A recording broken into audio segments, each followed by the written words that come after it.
It's probably from another meeting. For the moment. Now we know what's going on behind the scenes the whole time.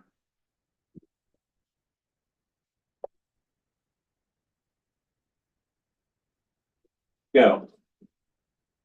Alrighty, excellent. With that, I will go ahead and call this meeting of the Salem Parks and Recreation Advisory Board to order.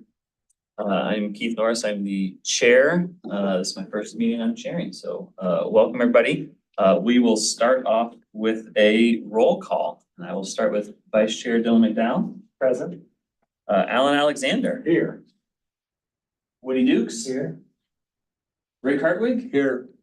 Al Holland. I'm here. Joan Lloyd. Here.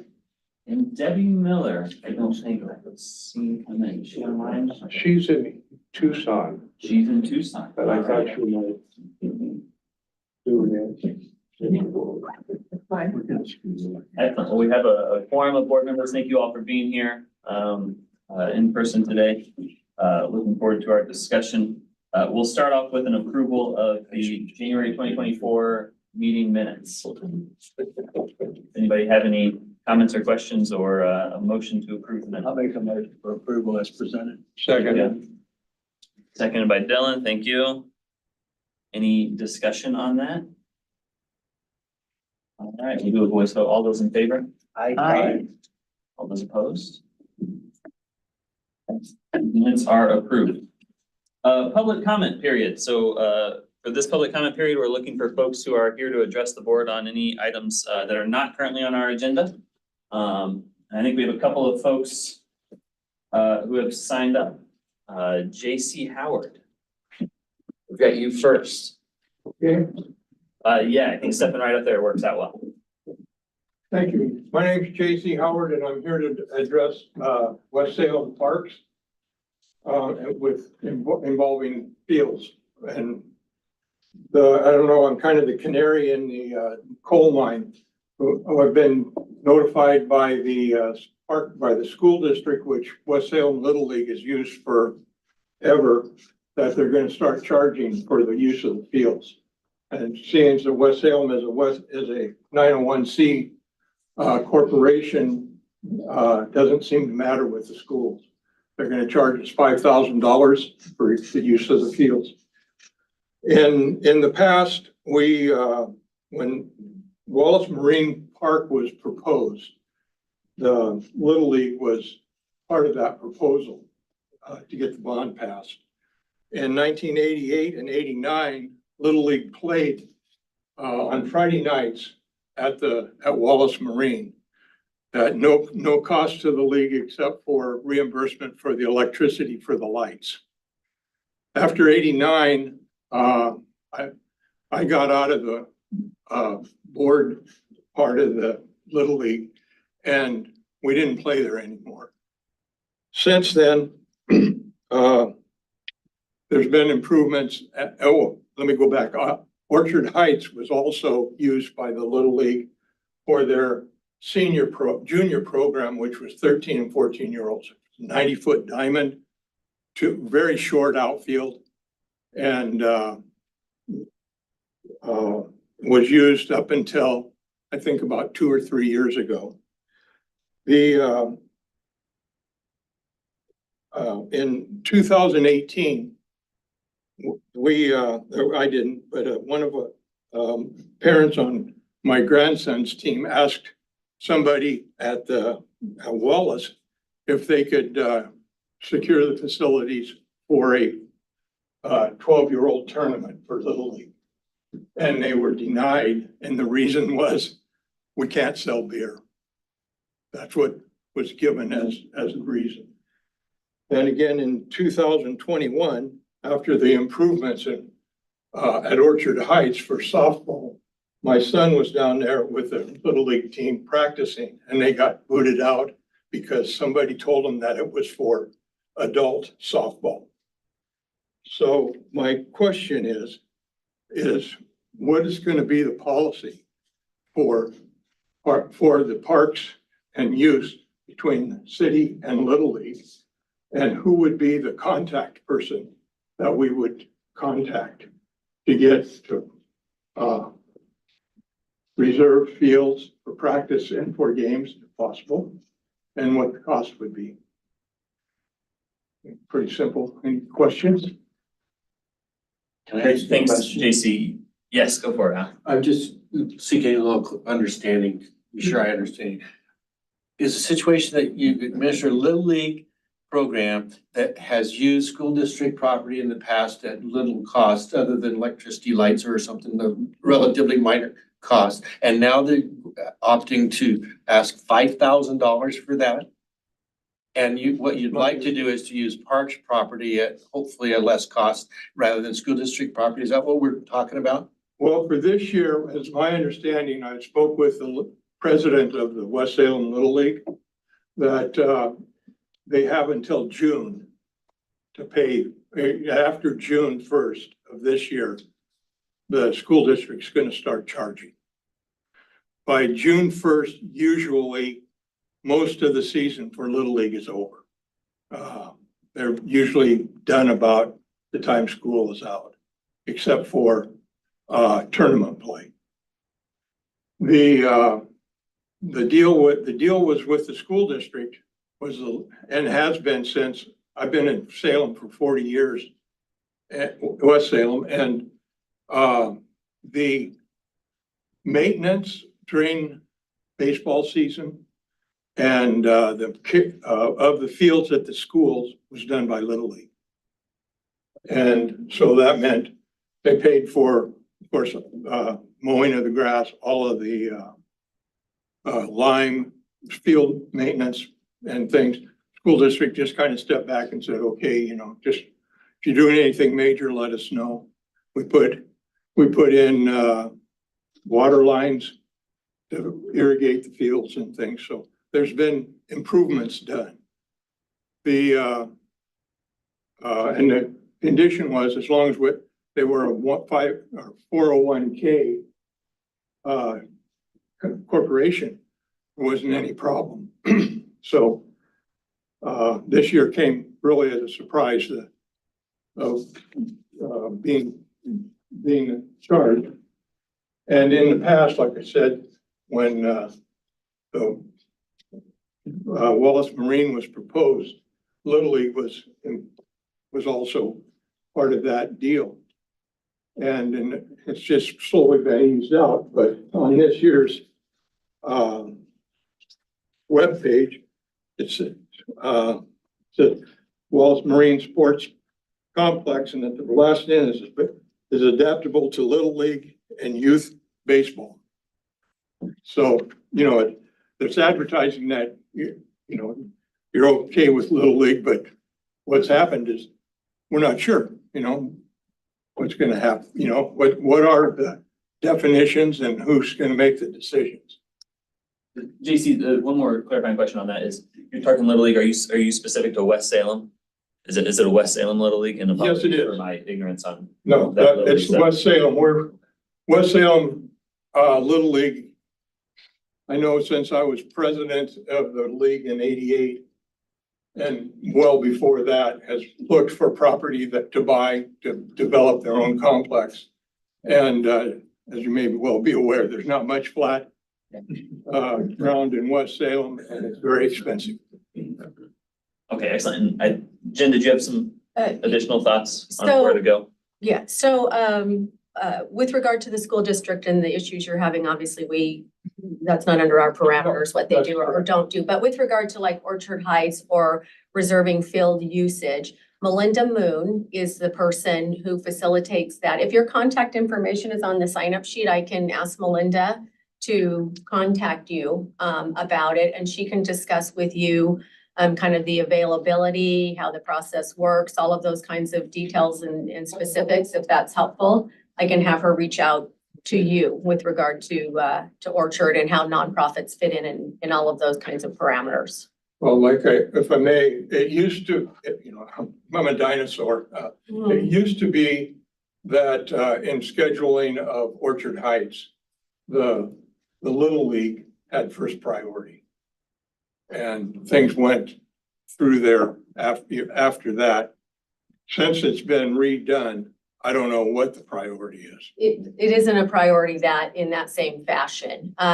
So there's timelines and cutoffs and based on kind of whether you're a nonprofit and some of those specifics, it's who gets first use. We try to kind of share the availability of that field, but it's not specific to, it's no longer, I can tell you first come for Little League and then the folks after that. But she can certainly have conversation with you with regard to what you're looking at as far as your needs and then how potentially we can fit that in with Orchard Heights and what's already scheduled there. I have a question. Is this true for all the little leagues in the district, the rest of the city? No, I don't know. Kaiser Little League has their own facilities. Parish Little League has their own facilities. Leslie uses school property as far as I know, and so does Judson. Yeah, I was involved with Judson Little League for many years back in your day. Okay. I'm a dinosaur also. And all the fields there at Judson Middle School, I mean, where would they go? Well, that's the question, that's the deal. And then the upper level at Spring for the junior and senior leagues. But have you exhausted all possibilities with the district?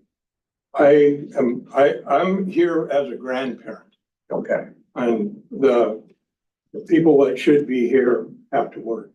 Yeah, I understand. So, I'm not privy to what's been exhausted and what hasn't. I do know that when the proposal was made to charge, that there was a big backlash and the district backed off till June. Okay. So they were gonna start, as my understanding, they were gonna start from, basically the first of the year. Okay, well, good luck. I mean, I would go exhaust every conceivable, and the school district is really strapped for money too, so. That's why We need one more question from Alan. Actually, just a comment, and you certainly have my sympathy. My neighborhood association for many, many years has met at one of the local elementary schools. And we were told last year that that was no longer available unless we were willing to pay. And the cost per monthly meeting would just be far greater than our budget in the neighborhood association, which is pretty darn small. I would encourage you to check with Croyson Middle School. Last I knew, Little League was playing on that school ball fields, but I don't know that for a fact, but I've certainly, and you do any research about, want to check on that. That's Judson, Well, Coreyson. That's Judson's school. oh, yeah. But the last time I saw them play, that's what they were playing. Last year.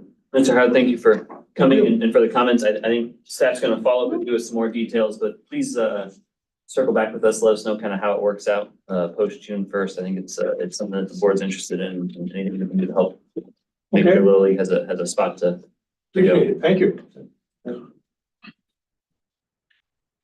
Christine, you are up. Chair Norris, members of the advisory committees, it's nice to see y'all in person. I'm Christine Shute. I live in Ward 2. I live a few blocks west of Bush's Pasture Park. And I'm concerned about a proposal that's being floated around to expand the footprint of the Willamette University baseball field.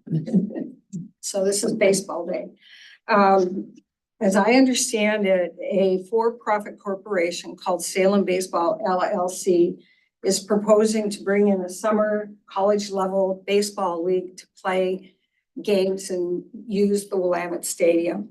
The proposal involves, as I understand it, moving the south fence line of the baseball stadium out past Willamette's property line and into the park, into the Bush's Pasture Park property. And also adding some banks of lights along the east side of the property outside the Willamette property and into park property.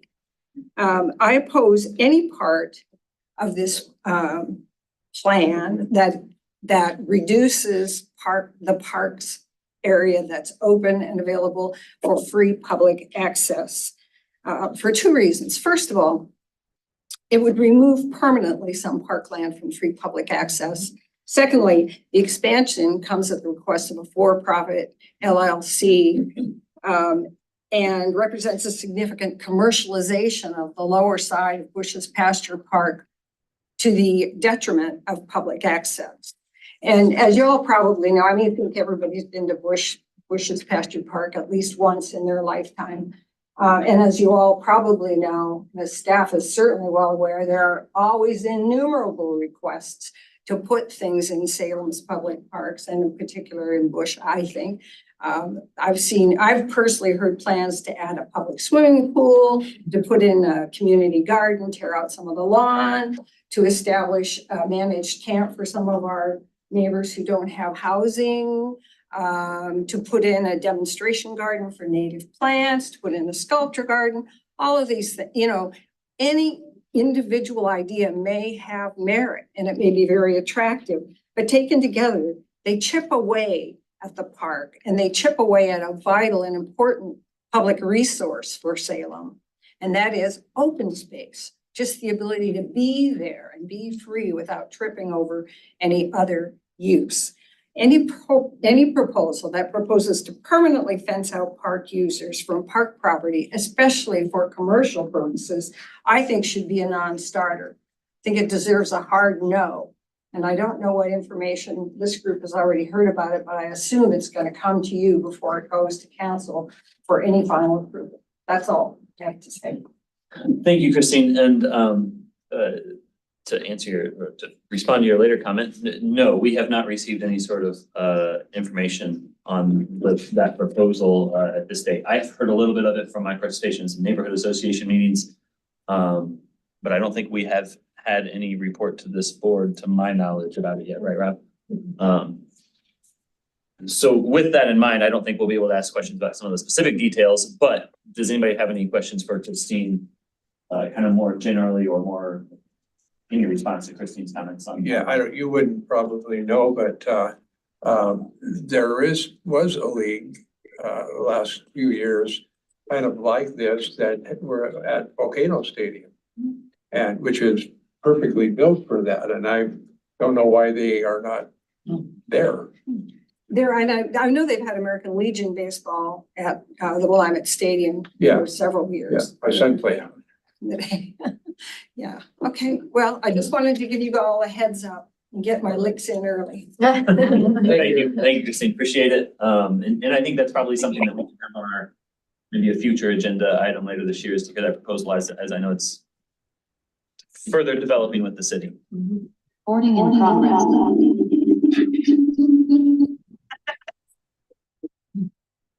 We're gonna mute you real quick, Debbie, and then, so we're getting enough feedback there. So if and when you want to talk, you can unmute yourself. We're looking at you through your phone right now, it looks like.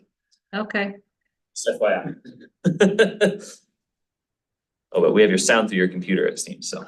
Okay, no one else, is anybody else available or desiring to give public comment at this point? Okay. With that, then we will move on to our council liaison updates with Councilor Varney. To provide any updates she has for us from City Council. Hello, everyone. Yes, I'm Nikki Varney. It's good to see everybody. Yay. Oh, my goodness. It's wonderful that you're here in the Public Works Building. Sorry I was a little late. I wasn't sure where I should park. I haven't been here enough. I need to tour more. Okay, some updates. A couple things I wanted to mention are, first of all, I am on the Infrastructure Bond Oversight Committee.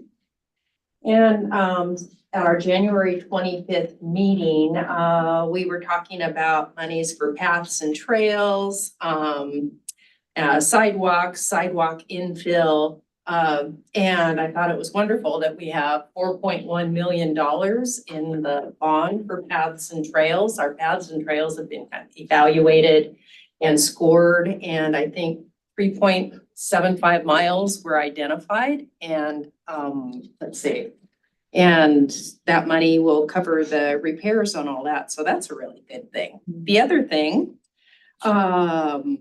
the city website has launched a pedestrian project request where they are requesting input from the community on sidewalk infill, replacements, and pedestrian crossings. And those also will be scored according to criteria that are either being developed or have been developed for some of the process that we're going through. To make sure that we include equity as part of the scoring, and we've been working on this for a while. But there's, let's see, 3.54 million for the pedestrian project request, 6 million for sidewalk infill, and 7.5 million for sidewalk replacement. Unfortunately, we have, boy, what was the figure I heard? Something like 300 miles of sidewalks. And this will only cover a small portion of it.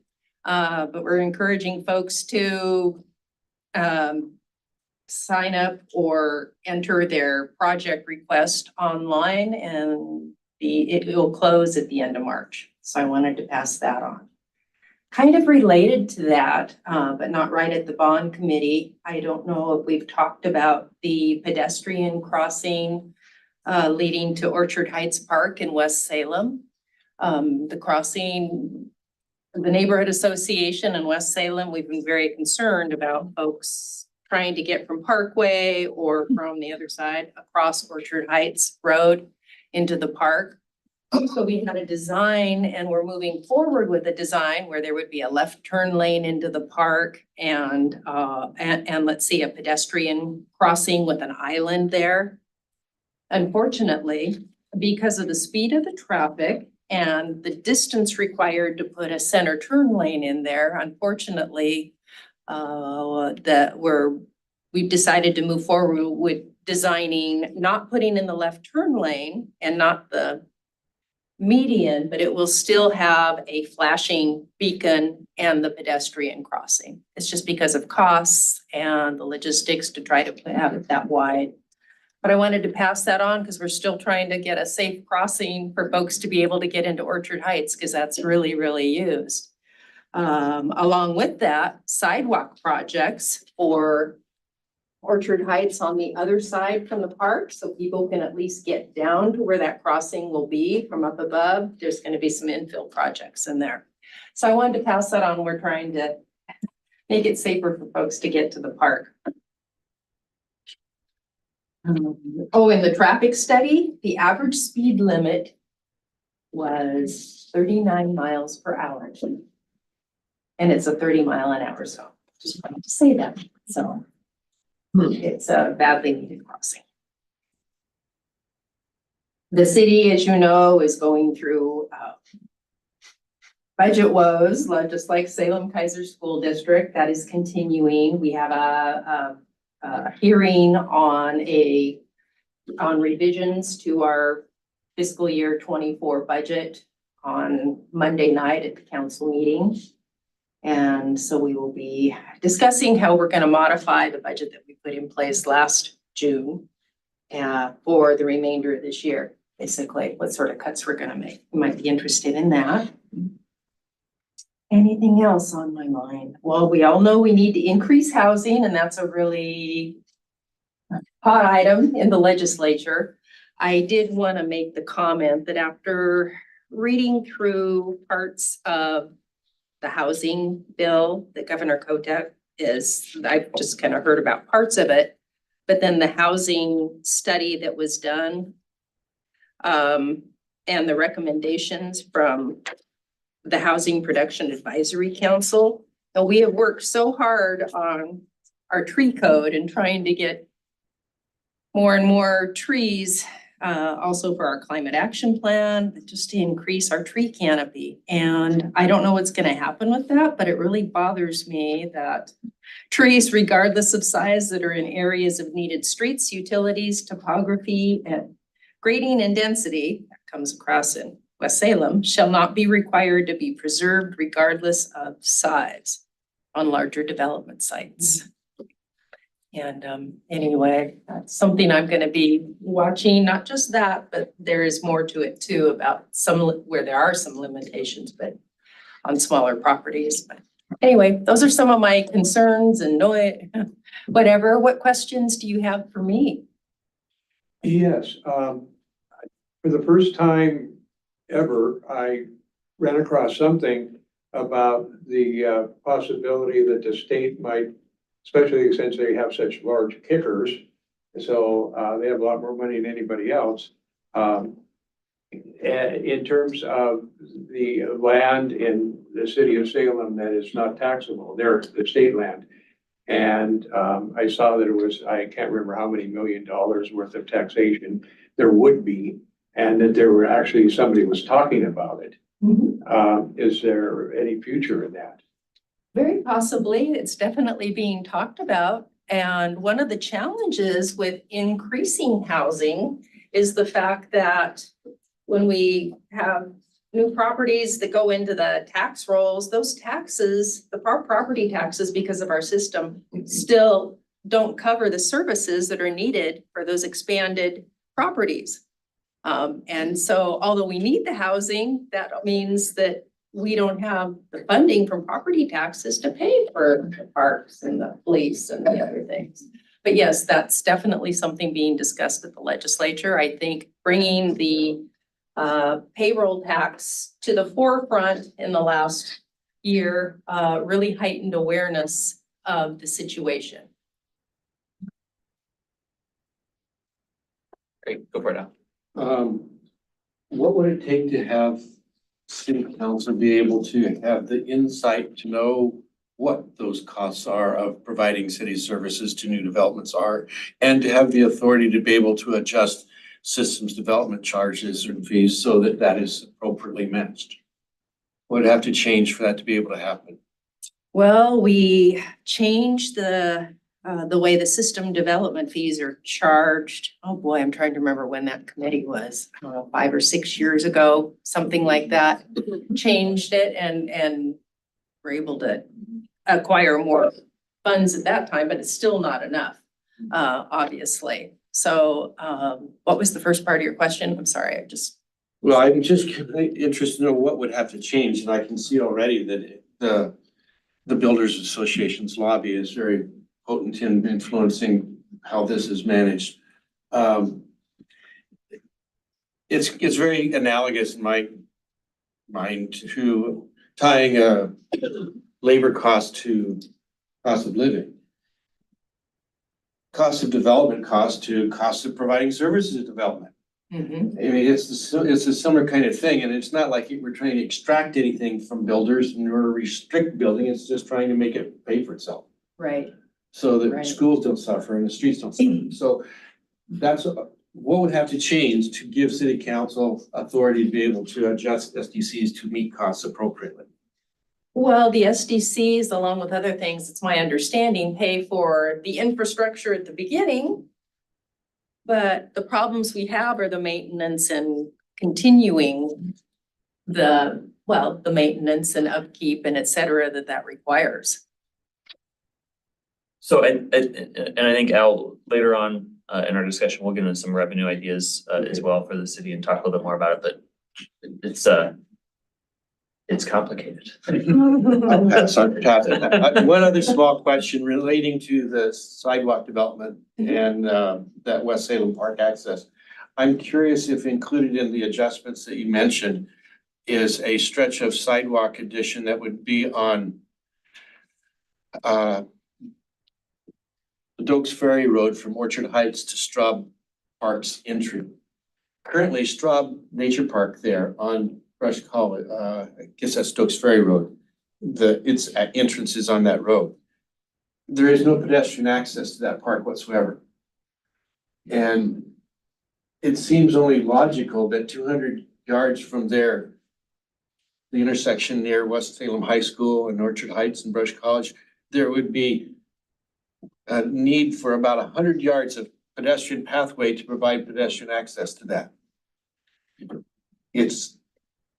I think that opened up a whole nother park for thousands of people. Yes, Walk to. exactly, especially with the development going in across the road. Yeah. And I think sidewalks, et cetera, is part of that. along that It's- side. It's a quarter to half a mile away from Orchard Right. Heights Park. Right. But it's another park in that immediate area that Sure. currently has no pedestrian access provided. I thought about that when they were putting in the development across the road from it. Yes, And they do have a bus stop and I'm hoping there, I think there's a left turn lane. I'm hoping we can do something. if that development Access there. across the road does go in, then even at that, those people would have to walk down Glen Creek or Orchard Heights Road. And there's still no pedestrian access to this park right across the highway. They'd have to cross this I'm sorry, you said Straub Nature Park? Yeah. Yeah. Anyway, hope that can. I thought about that when I saw that going in. Oh, one last thing I wanted to mention to Christine, this item about the baseball thing was on the agenda at the last meeting. And the council approved the memorandum of understanding between the city of Salem and Willamette and the Salem Baseball Club to enter into negotiations so that we can be a part of that discussion. I don't know what all is going to come out of it. I did ask at the council meeting, since they're converting the fields, they plan to convert the fields over to turf. I did ask, because this also would provide turf on the Willamette softball field. And I'm hopeful that we as the city might be able to use that during the summer as well. That's one of the questions I asked, and that's a possibility to expand what we can, our softball, the number of fields we can use. Anyway, anything else?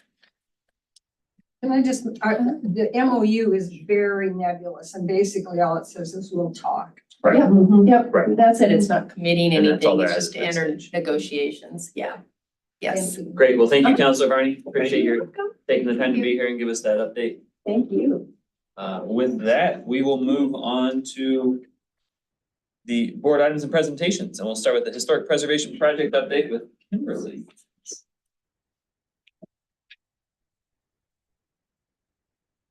Who is online, okay, so I thought I saw her. Hello, sorry I can't be there in person. Thank you thank you, Rob, in particular, for helping me. I appreciate it.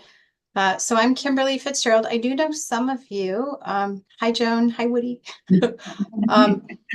And I'm just here with, I hope, what will be maybe a regular, if you want me back, update about what the Landmarks Commission is doing, especially where our work might have some overlap into the work that you all are doing. So so the Landmarks Commission at their January meeting discussed their project work plan for the year.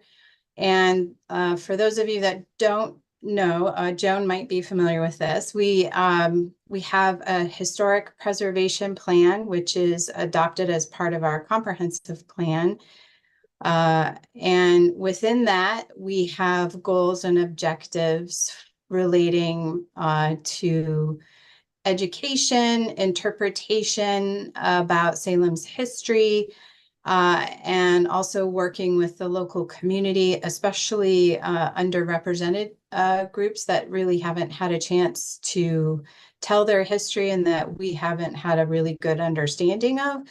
So the two projects I'm going to talk about today are some new signage that we hope to put in Riverfront Park, and then some work that we're working with Salem's Chinese community we hope to do in the Pioneer Cemetery. So for both of these projects, I'm going to give you a bit of background and an overview, and then I'll let you all decide if you are happy with just information updates now and then, or if I'll let you follow up with Rob if you're interested in getting a little bit more hands-on with us. We do have subcommittees for each of these projects that are working committees from our Landmarks Commission. So our intent is to be collaborative and open. So that's kind of the background. So Rob, if you can go to the next slide. Oh, back. Yeah, there we are. Thank you. Okay, so the Riverfront Park. So what you're seeing here, I'm gonna be giving quite a bit of a long background here. So the signage on the top of your screen, which has a little beaver on it. So we thought that it was a beaver board sign. For those of you that are familiar with that state program, there's beaver board signs all over the state that were installed, oh gosh, beginning, I think the earliest one were in the early 1930s. This one was actually installed in Salem in 1959. And it was a joint project between the Marion County Historical Society, the Salem Chamber of Commerce, and the Marion County Centennial Commission. And it was as part of their Oregon Centennial celebration in 1959. And so I reached out to the Oregon Travel Information Council. So that's the state department that's responsible for overseeing and managing these signs. And they did not have it in their inventory. But if you compare this sign to other beaver board signs from the same time period, it looks exactly the same. Anyway, they don't have it on their inventory. All of that's to say that they're like, oh, it's yours. You get to take care of it. So much appreciation to Jennifer Keller. I think that, we determined that, okay, this is the city's responsibility, and Jennifer and her team have been really helpful with this. And in fact, so the sign itself has been maintained by the city since 1960 and was recently restored in 2006 by the city and the Salem Town Volunteers. So Salem Town Volunteers, they're actually the ones who restore the beaver board signs all over the state. So again, there's that, well, we think it was a beaver. Well, anyway, so we're moving forward. So to give you a little bit more background about why we're wanting to take this sign and redraft the information and put some maps and pictures on it, we received a request from Jim Shepke last year. And I believe he had also reached out to Councillor Stapleton, expressing his concern about the marker because it really it marginalizes the tribes. It just really tells the Methodist missionary story. And with the title in particular, it implies that there was nothing here, there was nobody here until the Methodists arrived in they arrived a little bit north in 1834, but then started constructing the first house in 1841. And so we actually have been working with the tribes. We have a monthly tribal roundtable where we brought the request to them, and they were like, yay, we hate that sign, please redo it. So, and we talked with them, and they actually recommended their preference for this sign to be moved to Riverfront Park because that was the original location of the indigenous village that was there, honestly, for thousands of years. It was known as Chimiquity. And I don't know if you can see it, there's a little arrow pointing to the recommended location. Again, this recommendation comes from the tribes. But of course, we would need to run it through our process internally and your process, whatever that might be. So we're still very early. The Travel Information Council has their own, I guess it's a board who they review recommended content. So I've sent them some draft language. Actually, I don't know if you all know who David Lewis is. He actually just published a book about tribal history. He's a professor, but he's also a tribal member with the Grand Ronde. So we sent some language to them. We sent some pictures and maps, and the OTIC preliminarily approved our request. And then, so we're going to be working back and forth with them, again, with our subcommittee with the HLC regarding the precise content. And ultimately, the new signs that they're building now look like that one at the bottom right of your screen. There's a little bow around it. So, and ours will be similar to that. It will have text, it will have pictures, it will have maps.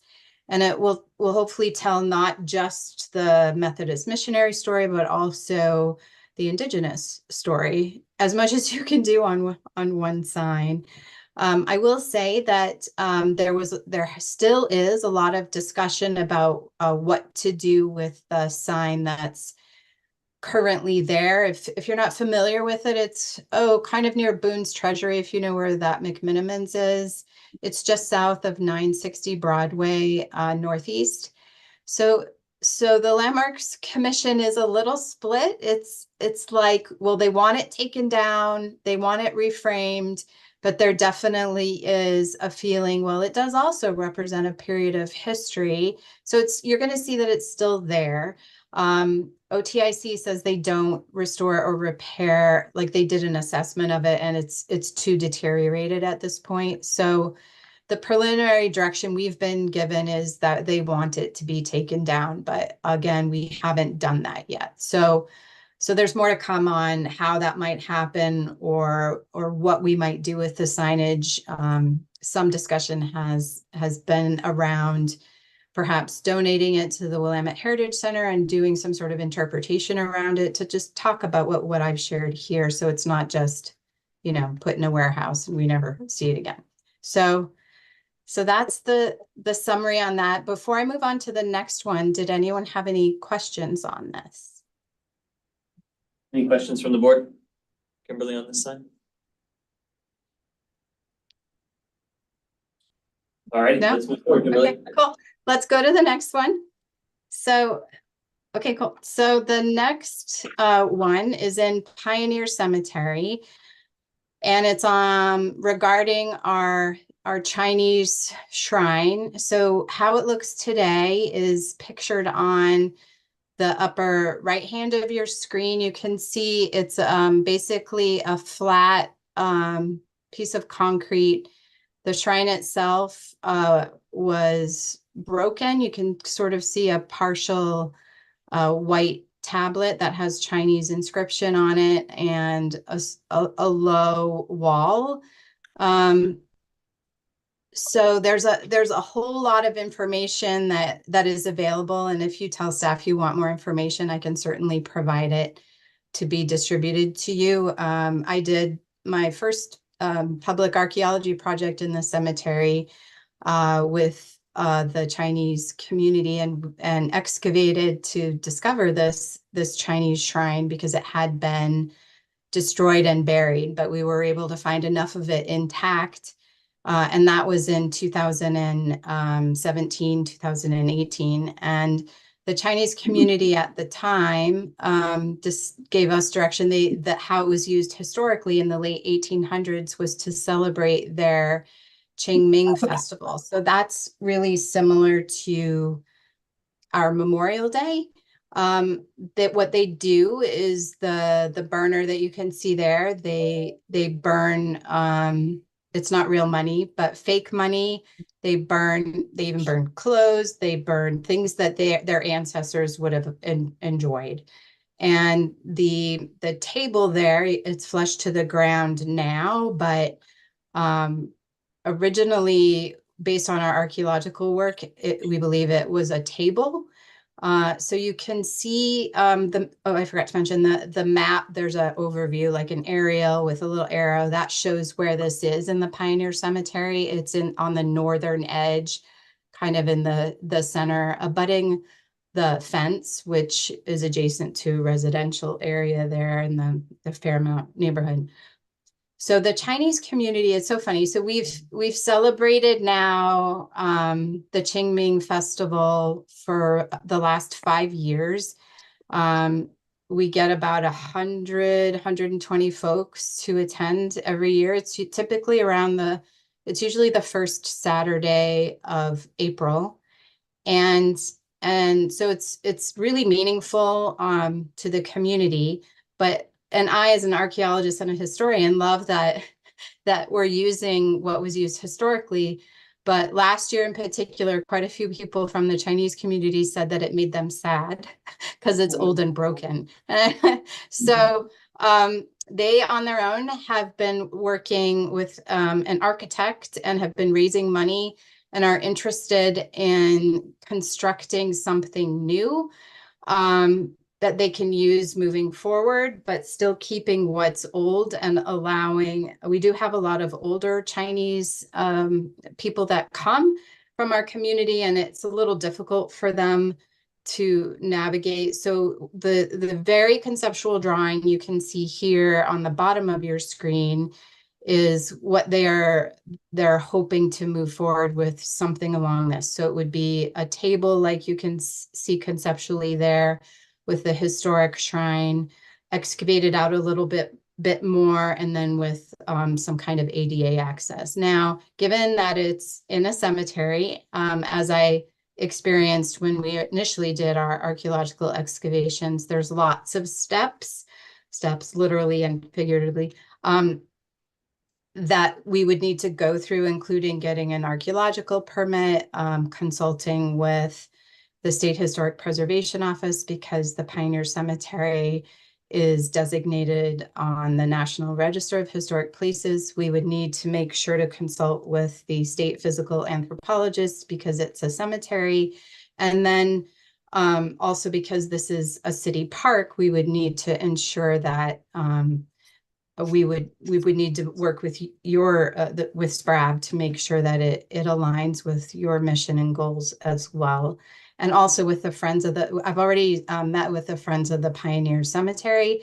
And again, we haven't yet, but we are establishing, like I said, a subcommittee with the Landmarks Commission on this.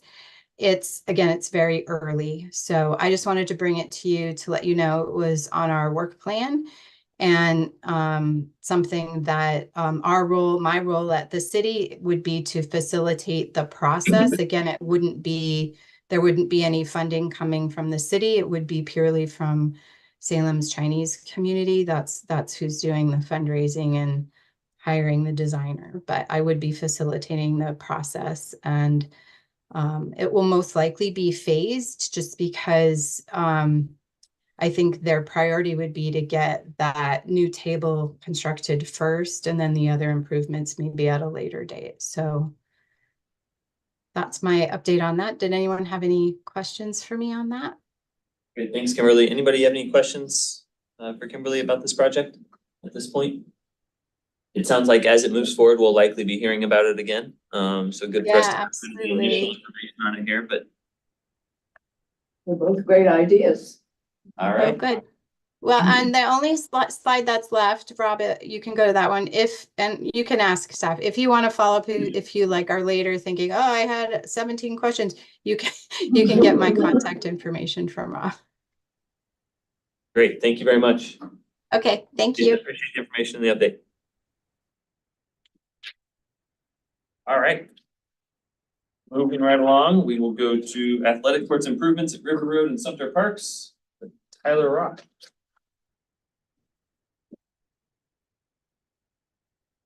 Hello, everyone. I just got done with a virtual staff meeting. There's a lot more people, but it was less intimidating.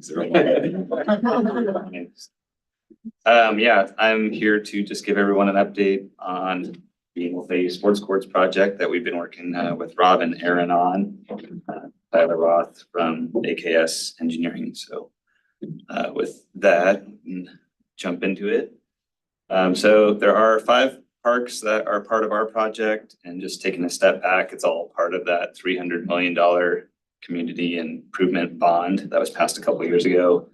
Up at the top there is River Road, Highland Park, Hoover Park is number 3, and then Morningside and Sumter. So I'm sure you guys are all familiar with those, but how we have the parks set up at this time is to do 2 resurfacing projects this summer, so 2024, and then 3 projects in 2025.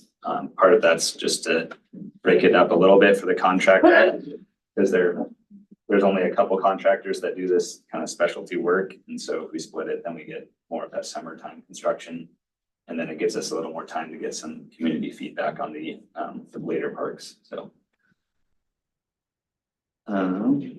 Sumter School Park is one of the parks for 2024. And here's a couple pictures of some existing conditions that we plan to address. You can see some of the temporary kind of trash bins, and then the drinking fountain shown just to show that there's no like bottle filler, and that's kind of a must have for sports court facilities nowadays.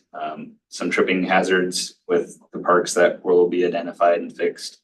And then just a picture, can't quite see it here, but there's some like moss growing on the courts right now in Sumter. So we plan to resurface that and take care of that growth a little bit.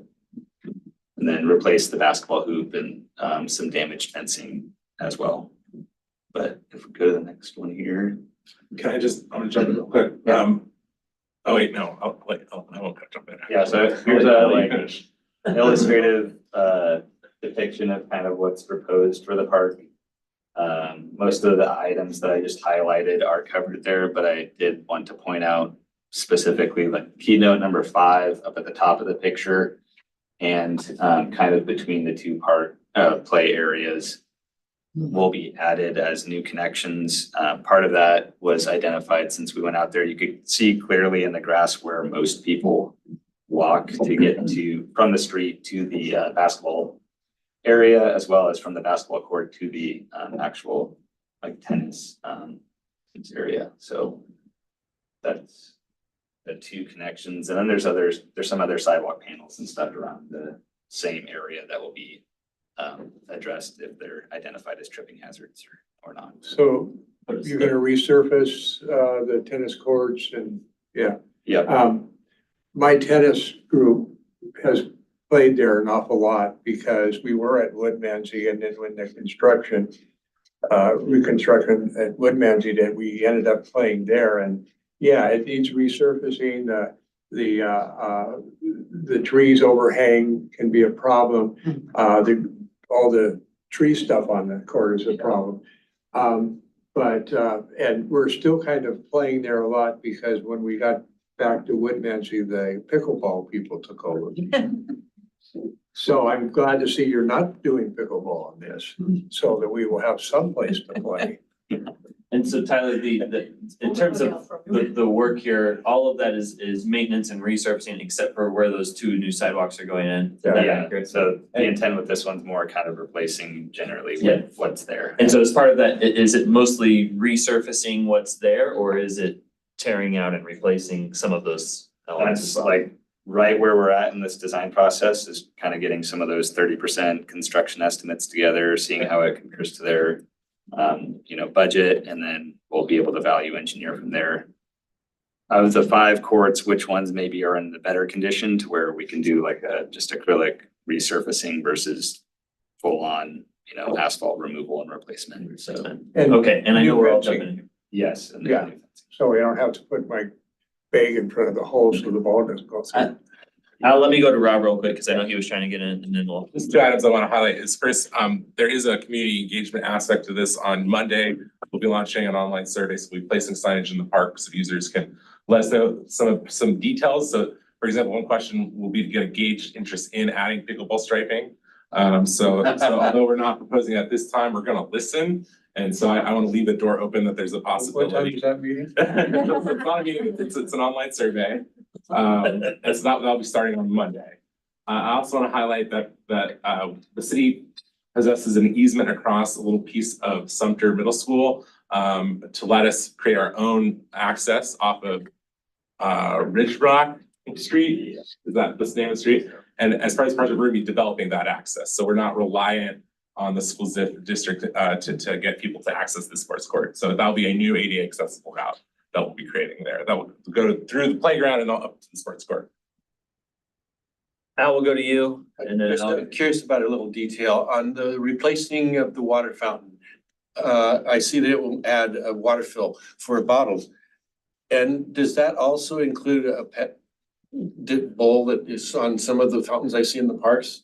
I think on this one, it's currently there, but we were not including it as of right now with the new. So you're switching a pet fill bowl for a water bottle fill. Yes, right now, when I think we're gonna get community. And I'm curious, I'm impressed with the water fountains throughout the park. They're very well built and durable. I know they're very expensive also because of that. I'm curious what's gonna happen to this older one that doesn't have the water fill, but it has the dog fill bowl. What's gonna happen to the old field? You got a spot in your backyard for it now? Well, I mean, it just seems so expensive. It should be used somewhere. Yes, we keep them. Okay, yeah, okay, as long as it gets you. One more question at this stage, and then we'll let Tyler actually finish his presentation. Oh, if you don't have to replace the asphalt, what material do you resurface this? So the options are, you can either just straight overlay the current asphalt and then put your acrylic kind of sand coated, tennis surfacing on top of it. You could also do But you use concrete. acrylic material. Yeah, that goes. Okay, right on top of that's it. fine, that's all I need. Concrete's another option, but typically more expensive, so longer design life, but you pay for it, so. Okay, thanks, Tyler, for indulging our questions. We sat quiet for too long, so we had to unload a little bit. Please continue with your presentation. Yep, so yeah, next one is River Road, so here's some pictures of the current conditions, highlighting that's that top surface right now that you can see the wear on, so the concrete is underneath it, and you can see that reflecting through that acrylic tennis coat or tennis coating. So striping's a little harder to see, and that's starting to wear off. And then this court right now actually includes more what are typically used for like parking lot lighting. So it's not quite as good for night tennis play because the shadows on the ball are a little different. It's kind of hard to focus when someone's, serving it at maybe not quite a college level serve, but still a little hard to see. So we plan to do some lighting improvements. So it's kind of similar with this next slide. Oh, yeah, yep. About the lighting, when they, on the tennis courts over at Orchard Heights, when they first put those in, they were shining into the neighborhood. So that later on, they put these, Yeah, the shield. the shields on. Are these gonna be shielded so that they Yeah. always stay? They'll include like we'll do a photometric analysis and make sure that the hook handle reading's appropriate for the court and then try not to spill onto adjacent Yeah, 'cause property. there's really no reason for it to go outside the court at all anyway, so. It's my understanding by going with modern sports court lighting, we're gonna reduce light pollution off of, so while improving lighting of this play area, we're also gonna be reducing pollution for like, for example, the resident, that area that's right behind the court. Yeah. I think we're swapping with, there's 6 lights currently and they'll reduce down to 4 after the fact with shielding.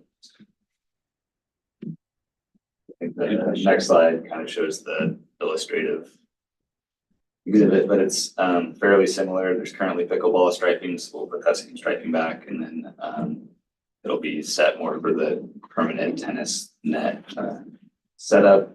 And then the lights will be located appropriately for where that photometric analysis shows that they should be placed.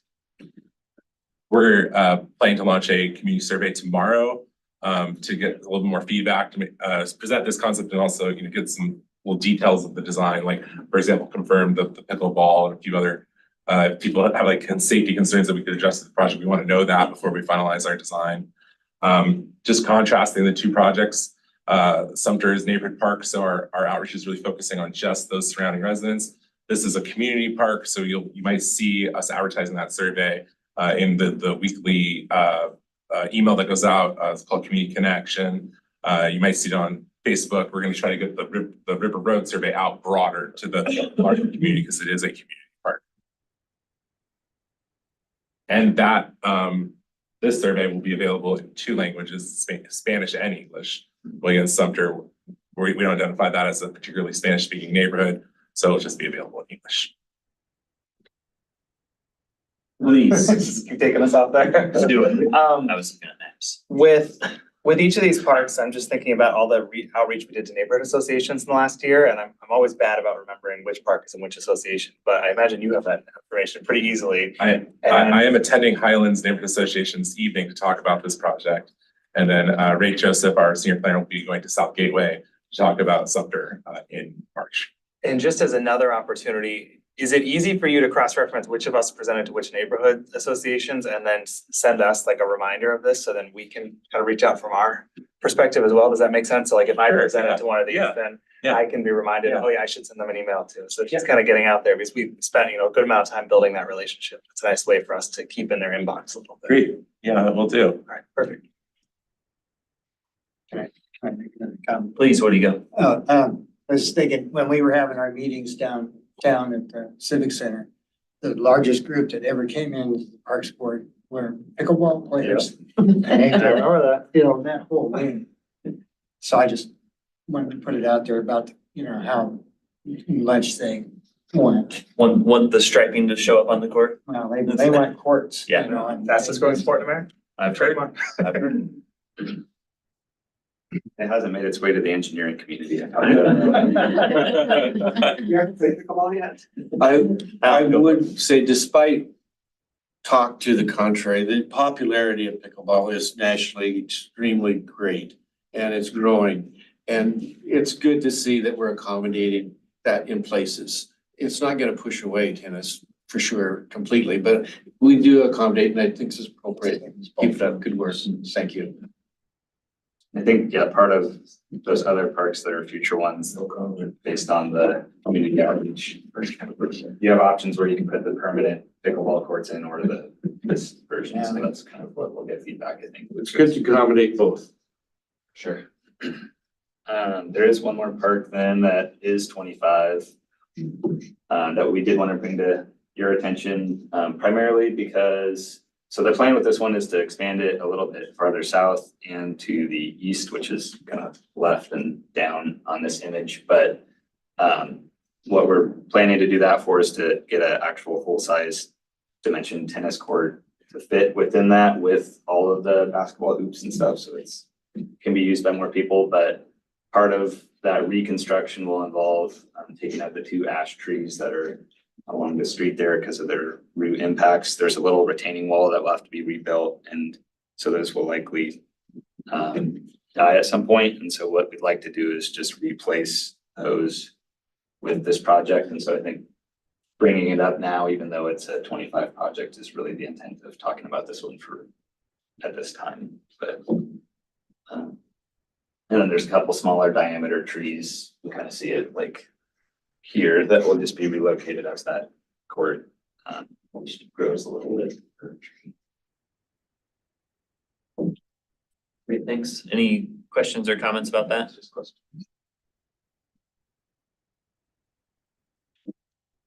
Great, I think those, maybe you'll get them out of there before the Emerald Ash Borer does. So, no way out anyway, right? Yeah, that's Sumter right now. So you can kind of see, that's the wall ball of that. Yeah. Where that has some caps falling off of it, put those back on. So, but, It was a great area for children with chalk to make design and inclusive things. And I, as a retired teacher, I'd go there and correct all the spelling. Any other questions? All right, any other questions for Tyler? Great, thank you, Tyler. Appreciate the updates, good projects. Thank you. Yeah. With that, we're gonna have a quick introduction before moving on to some subcommittee work. So we're gonna have an introduction with Salem Climate Action Manager, Juliana Douglas. Hi, everyone. Hello. I'm so happy to be here. And Rob invited me and wanted me to introduce myself, but I have to thank some of you first because I've heard that quite a few of you have been involved in the climate action plan. And so you are part of the reason why I'm here today and have this job. Thank you. But just quick background. So I have my bachelor's from University of Oregon in environmental studies. I hold 2 masters, one in public administration with a concentration on environmental regulation and policy. And I did my master's at College of Charleston. My thesis was on natural resource extraction and looking at Native American communities and environmental justice issues. My second master's is from Hopkins Bloomberg School of Public Health with a master's in public health. And my focus there was on kind of the intersection of human health and planetary health and seeing how we can help with our climate in a way that helps with our public health. And I've worked in municipal sustainability for the last 8+ years. My previous position was more focused on materials and waste management. And I was able to play a part in helping with creating the sustainability division at that city. So very happy to be back in the Pacific Northwest, as opposed to Texas. There's mountains and trees here and it is fantastic. So very excited to be here. If you have any questions, more than happy to answer those. Great, thank you. Dylan, take it away. Actually, no, I do have some questions. Yeah.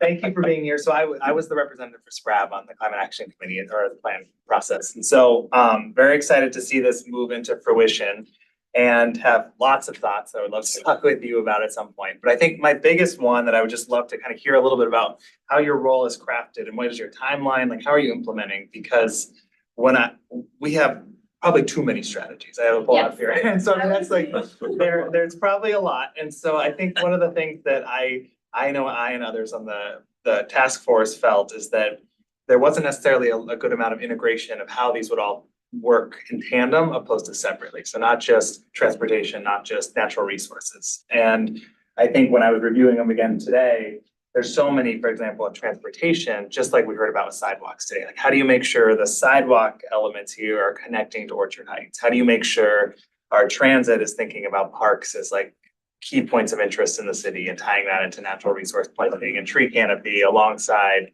your buses? And how do you have your EV infrastructure being at parks, for example? So I would just love to hear, how are you approaching that kind of in this whole, I have, 180 strategies or something? 183. 183 to piece together. And then how is that process going to play out in the coming months so we can figure out how we can tie into that? Absolutely. So the parks, I was really glad that when Rob reached out and gave a little bit more of the background, because the parks, while they play a crucial role in how our city is able to mitigate and adapt to the impacts from climate change, it's not specifically called out in any of the strategies. And so it was kind of cool to think about, how does climate action planning actually play out? And so there's not necessarily a right way to do any of this, of course, but how I've been approaching it is I'm trying to be in as many meetings as possible so that I can serve as kind of a technical assistance resource. And then in the areas that I'm focusing the most on are where there isn't currently staff support. So we have transportation planners. We don't have energy planners. So I'm going to be focusing more on that than on transportation. I'm going to be involved in those conversations, help push climate action planning. I'd love to be involved in these conversations and help push climate action planning in parks. But because all of your lovely volunteer and staff time is here, I'd like to stay more on the peripheries and provide technical assistance or connect you with those who can provide that technical assistance, but focus more of my energies, pun not intended, but fantastic, it was right there, in areas that there isn't staff or volunteer support. And so are there strategies that you've chosen of like a top 20 or something for the next year? How are you diving into that work in terms of where to start and then you go from there? Yeah, so some strategies were identified as higher immediacy than others. So looking at those, I did read all of the strategies, read all of the work that had gone into it.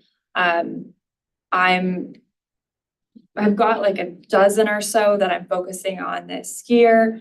And of those, it's a little bit of what's advantageous. I don't want to be trying to make progress where there's not an initial spark, and really trying to ride out what is being done, where there's funding for right now with several grants being available. If we can get some of that grant funding, we can get a jump start on a lot more of the opportunities.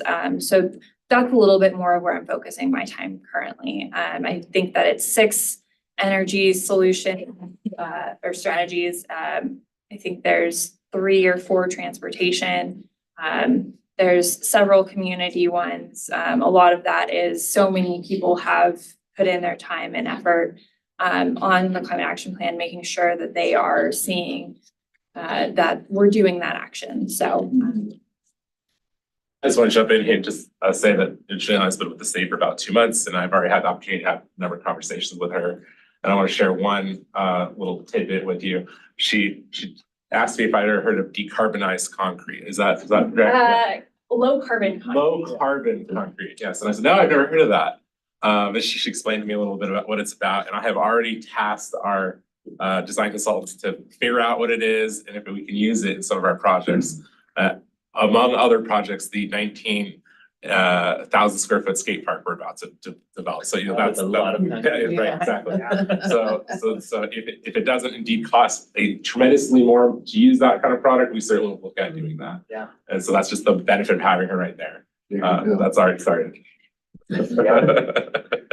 And so that's a lot of what the low hanging fruits are, is just sometimes it's a conversation that hasn't been had yet.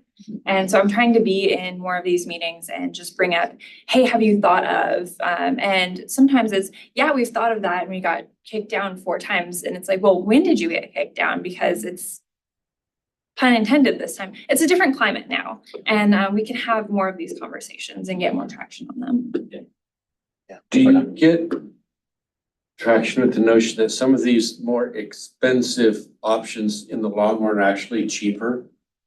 When Yes, you take into account all of the costs that are actually going to be there. absolutely. Sometimes that selling point is missed. There's a lot of things that we're considering. Fortunately, I'm in public works, so there's a little bit more of utility funds than maybe in the general fund.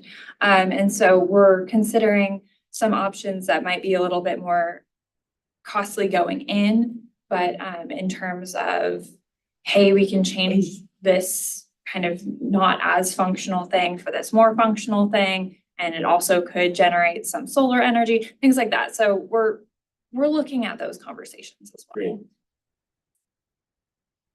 And I guess, sorry, I'm just gonna keep going a little bit. One of the other ones, a lot of these are outreach focused. And yeah. A lot of these are outreach focused. And so I'm just curious, like, I know we just hired a chief communications officer for the city. And so how much of this is integrating with some of your role, and like, how much access do you have? Because so after this, we're gonna talk about like, what can we do to hone in on some of these goals, which we wanted to talk about for a while. And so I'm trying to think like, how much ability do you have with some of the outreach, especially for things like trees and homeowners not putting down their trees to keep canopy cover, et cetera. And so then how can we work together on that? Where does that start? Just for acknowledging that I am one person.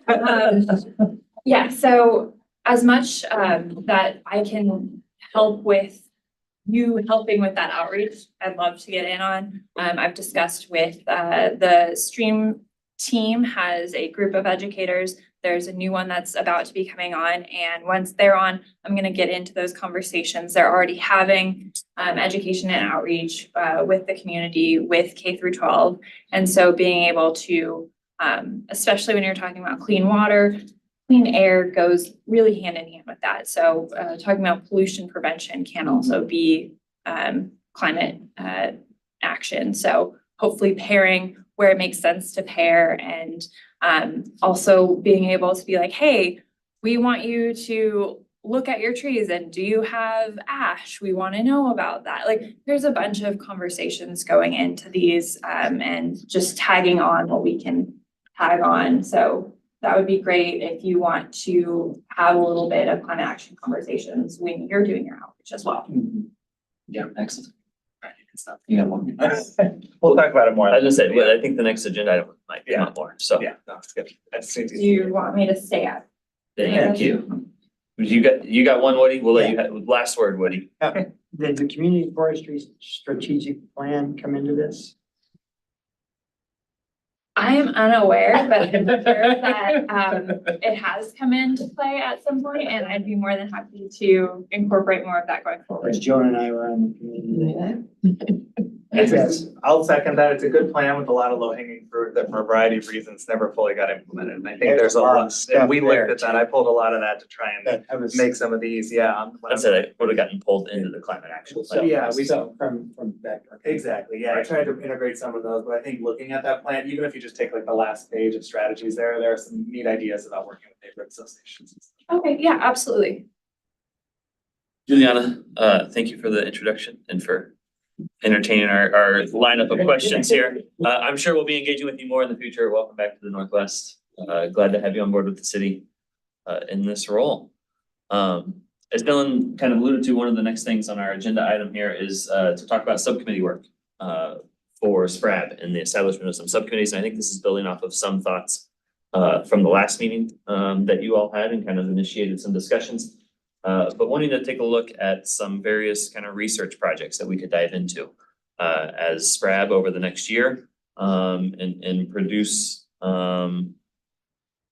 some specific kind of outputs and recommendations for the city that we could have as SPRAB. So I think with that, Dylan, I haven't talked to you about this, but I was saying I would turn it over to you to kind of lead the discussion because I think you had some initial ideas based on last month's meeting that I was not at. Yeah. But I know some of those relate to climate action plan and what could we do to help on that. Some of it's related to the revenue generation idea, which you have in your member packet or in your agenda packet.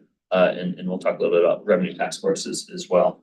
But I think I'll turn it over to you to. And if I can, I'll just add that if you, Juliana being here tonight or today as convenient, we collaborated, came up with a list of 6 ideas for kind of climate action focused work that you could do. We can pull those up as well to help with the discussion. Perfect. Let's start. You want to start there? You want to start with you? I just want to make like a high comment. Go for it. I think one thing we talked about at one point was whether or not we want to try and create subcommittees with extra meetings or kind of designate a non-quorum level group of like 3 to 4 people that would meet out kind of on their own time in between and come back, and we'd use the meeting times for this. And it seems like the latter approach has worked well. So getting like we did with the e-bike mobility and some of that, just really trying to think about that way we're using this meeting as kind of a work time aspect opposed to trying to add more. So I think I guess that's a question that we should agree on, is whether or not it's a subcommittee. Because when at one point Woody, myself, Councilor Barney, we're on a tree subcommittee where we did meet separately. So it was a whole separate entity. And then I would say that the 2 that we talked about last time, one is climate action plan. How do we think about the goals? And so getting a few folks to work on that. And I feel like having you, Keith, being on the revenue task force, it would make sense for us if there was a few folks that wanted to be working in more depth with you on the revenue ideas to kind of feed into that, especially over the 6 months time frame. Is that right? Something like that. That's what's been proposed. Yeah, okay. Throughout the process. And so to me, those are. They've already alluded that might extend, but that's it. We're always gonna need money. Right. So it seems like there's 2 really neat opportunities there where you can essentially get almost everyone, at least everyone willing on the board that feels the desire to be part of these to join in, and there's 2 big opportunities to just work. So those are kind of the structural things that were left hanging from last time, but we're. Okay. And I guess my thought is having more of the specific subcommittee structure where groups do work outside of these meetings and then bring those recommendations back. Is that which?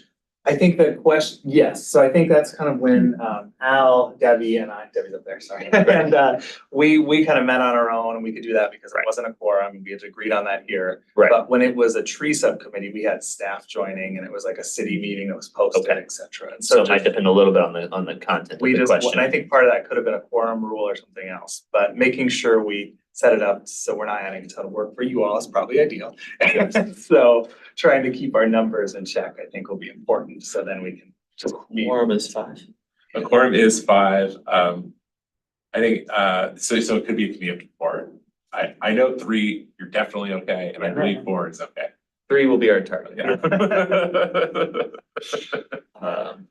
Plus that's a good small group. If you start getting bigger than that, then Zoom you can start to Scheduling the becomes. scheduling becomes harder and each individual committee member will be like, well, the other 3 are taking care of that. So it becomes more personal responsible fewer you have. So, okay, with that, let's bring up the 6 ideas you have from the climate action research topic. So these are things that Rob, just to clarify, these are things that you and Juliana and I have discussed, Juliana mostly. have to say that would be useful for us to dive deeper Yes. into. Just some thoughts we had that would made sense to us, and we can elaborate on any of them if you have any questions.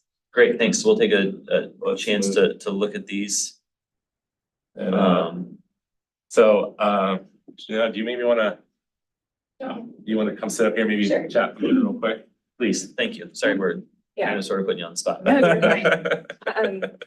Give me a slide.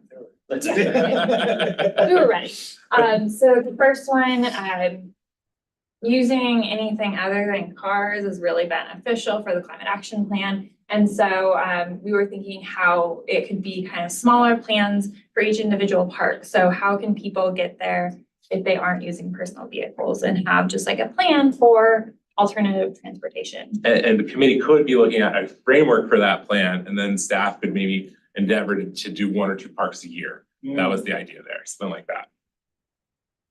that. Second one, bike share hubs. So this one's explicitly in the climate action plan. But having some type of a location would be really helpful for this. So it would be where there would be charging for e-bikes, or if it's if there's bike share programs where there would be a physical location for. So area that the city owns is beneficial. An area that people want to go to, like a park, is great. So just a thought on that. And my vision there is more research toward the development policy. Relevant to that, if you're going to build a bike hub that you're going to encourage and allow people to charge their e-bikes at, that's an expensive piece of equipment you're not gonna run away from and leave unattended for very long. So provision for it being able to locked up is integral to making that work. Sure. Yeah, and Chariots is working on bike share programs, but it would be, like Rob said, like a policy for how it would interface with the parks. Okay, currently there have been at least one company doing e-bike rentals from, I think, I don't know if they was associated with courthouse or if they were just near courthouse, but they'd had a station in West Salem and one downtown that you could do your e-bike charging or renting from. If that could be incorporated in a hub, a rental system, I bet a company would be willing to share the cost of installation and stuff. So- And let me tell you, I just got back from Europe and they're all over the place. So So I think that my thinking here, Al, is those are all brilliant ideas and thoughts for if and when we set up a committee on these things for the Yeah. committee to bring forward as considerations for that idea. Sorry Rather to than getting into the distract. details now. glad to see it happening. I'll take parking design standards. This is a you may all remember the Gear Park Master Plan update. There are no minimum requirements for us to provide parking in our parks. We lack tools to help us guide and plan how many parking spaces we should provide in parks. So again, I'd be looking for any direction or thoughts the board would have on what's that right amount of parking to provide, based on use, based on this amenity type, and then you can even expand beyond that. You know, how do we make parking a multi-purpose space, or how do we better utilize on-site parking? Jill, anything else I missed on that? Would that, sorry. Yeah. One of the things that we were talking about was kind of like energy. There are times where there's peak demand for it. And if you had ways of managing the peak demand, so people are using the parks more over time and less at one specific time, you could kind of get away with having less parking spaces. So it could be something that goes beyond the thoughts of just parking. What would be the possibility of using parking lots that were painted for pickleball courts? When there's room. Just a thought. I don't have an immediate reaction other than I have observed that in Eugene, they have striped basketball courts in some of their parking lots. So there's certainly other communities have thought about it. Yeah. Okay, next. Just my only comment would be that if you don't provide enough parking, people will park places you don't want to. Yeah. So that's the only other thing. You want to take next one? Yeah, so You know, that agreements, yeah. yeah, so again, we're looking a lot at energy, and one of the pieces of energy is the main energy provider in this area, Portland General Electric, is working on a program called Community Green Terrace. They also have state initiatives regarding cleaning up their grid.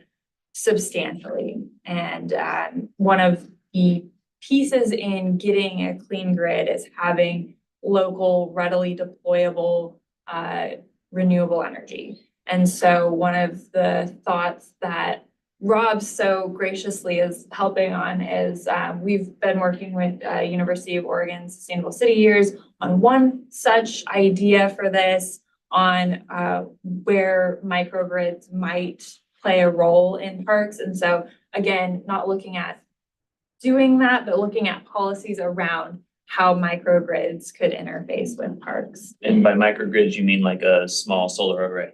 That would be an example, yes. All right, Big one, winter. next. Citizen science projects. So one of these that could happen, we're trying to monitor specifically ash trees for the eastern ash borer. Emerald ash. Emerald, thank you, sorry. Gonna get that wrong all the time. I got the letters right though. But It did come from the east. okay, close enough.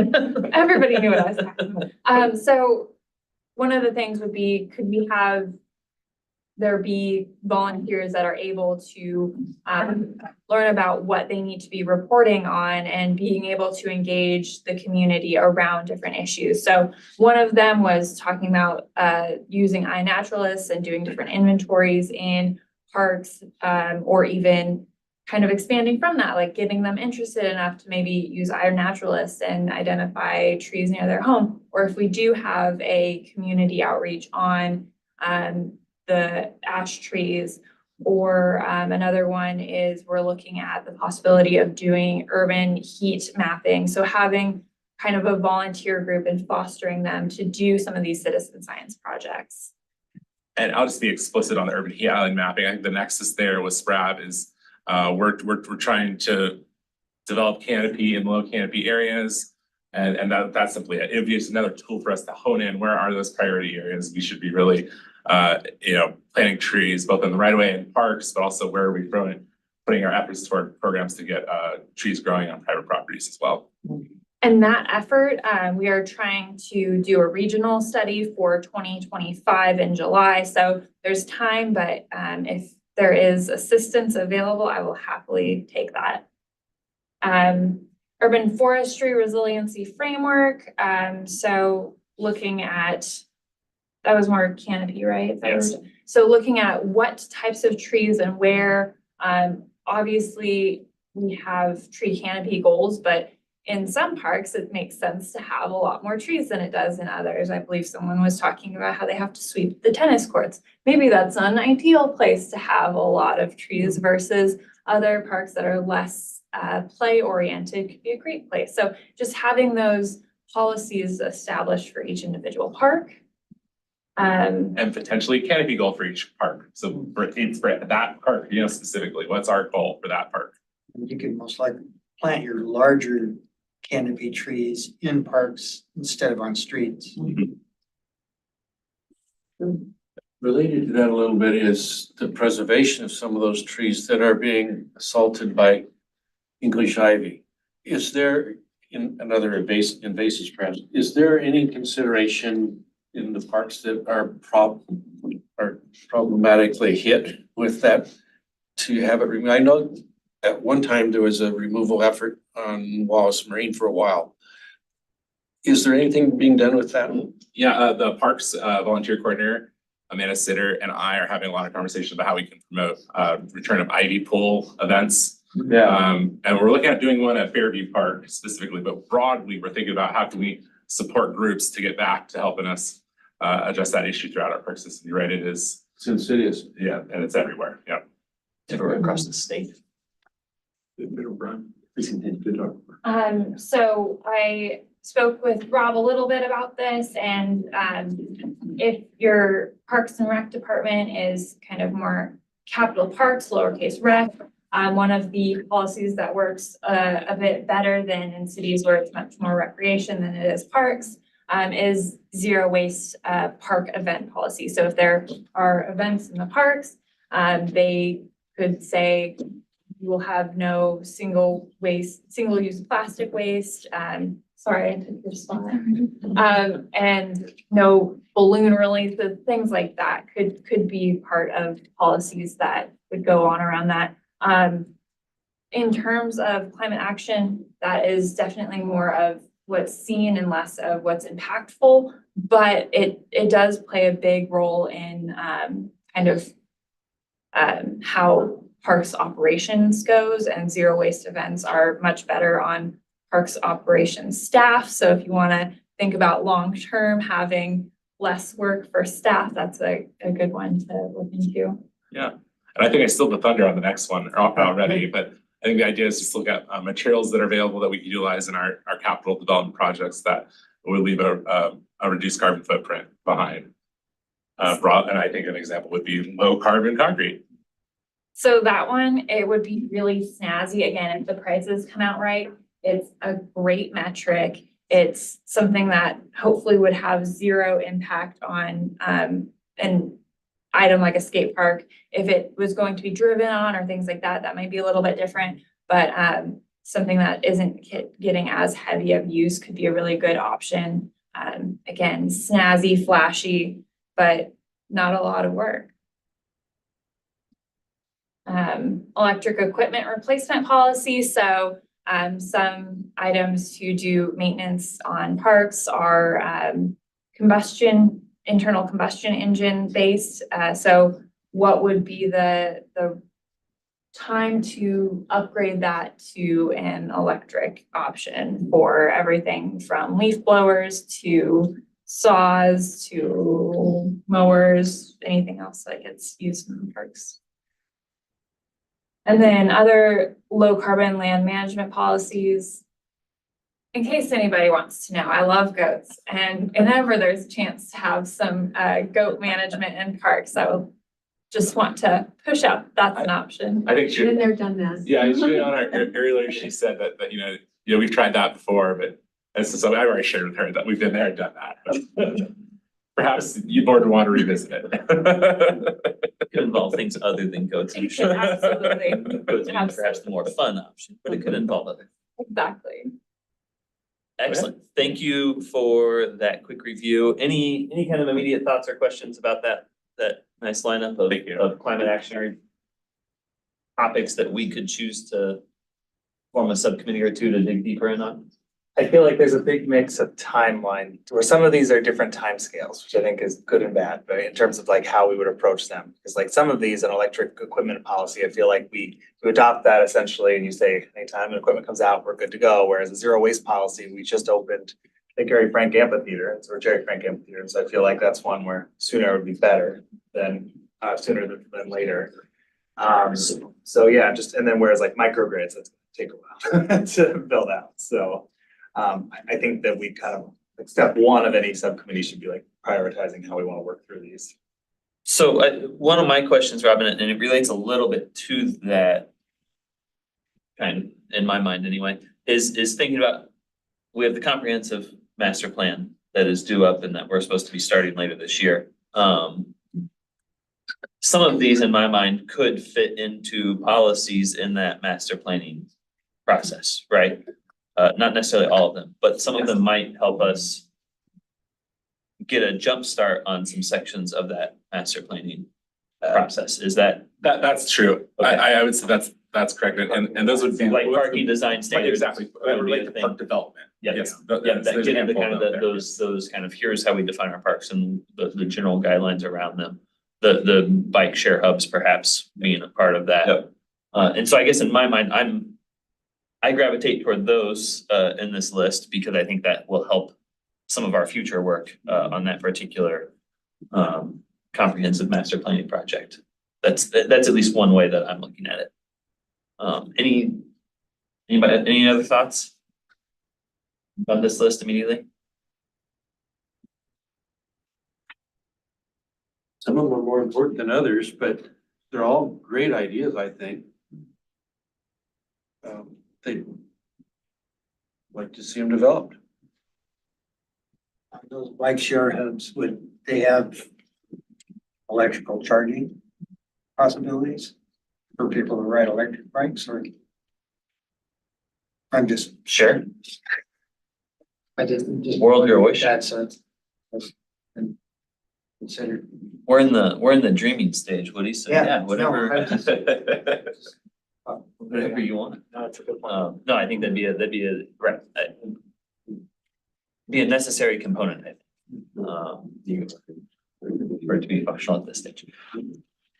Okay, so in terms of general consensus around the goal of having a subcommittee or two dive in on one of these topics. Or a couple of these topics. Yes, we're feeling that. Yes. Is there anybody who would like to lead a subcommittee effort on one of these topics? I would definitely like to be involved, because I was part of the climate action plan, process, but I'm open, and we had a conversation last time about trying to lift up more leadership opportunities beyond just you and I trading spaces all the time. So I think it's gonna be a good opportunity for someone else that they want to lead it, but I definitely would like to be part of it because I have a lot more thoughts and notes here of how to kind of integrate into some of these. If we can find to get together, I would like to be part of talking about some of these as well. Does anybody want to lead a discussion I would- on I- any particular one of them? Al? Only because of technical experience in my past life, I would be happy to work with one or however you want, whatever Charlie likes, dealing with low carbon concrete and that kind of material.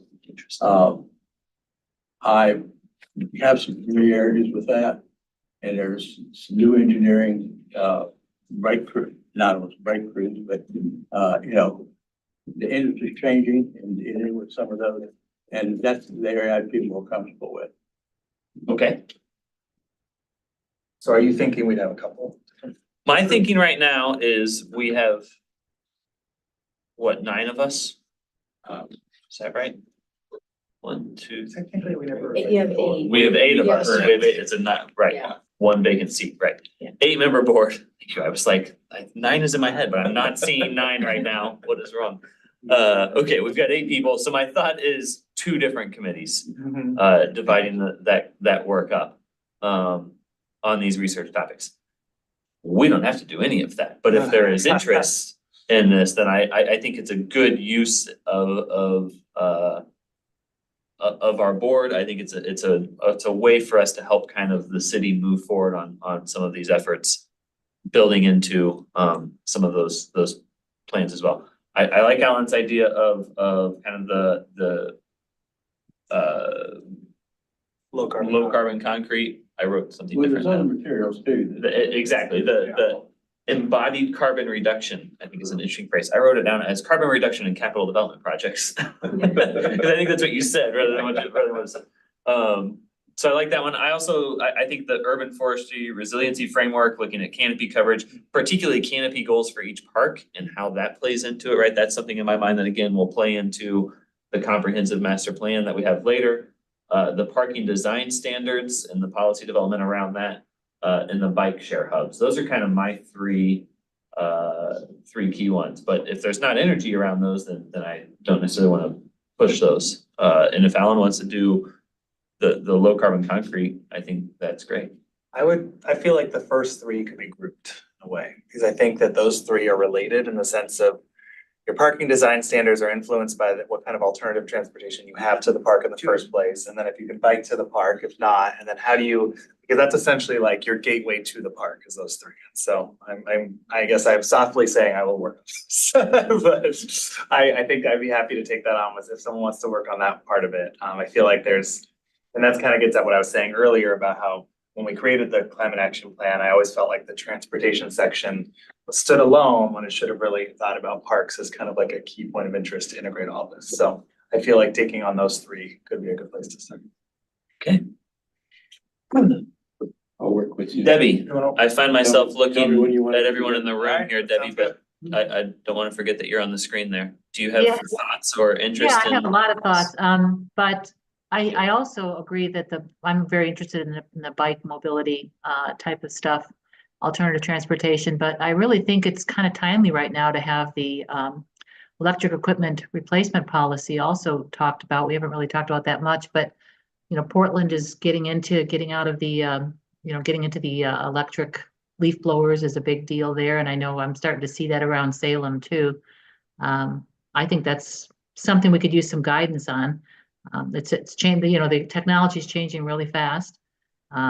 Costs are changing, durability is changing, and I don't really know that much about it, but I know that it's something we have to start moving towards because that's a terrible polluter. Leaf blowers and those two-stroke engines or whatever they are that are very inefficient. But also the transportation sounds interesting to me. Area is So- now transitioning to electric buses too. School district. So I have a proposal. That we have 3 different groups. One is led by Alan, working on the materials, low carbon materials. The other is led by Debbie, looking at electric equipment replacement policy. And so having one person join each of them. So those are 2 groups of 2, which is 4. And then having Dylan lead a group on transportation that will.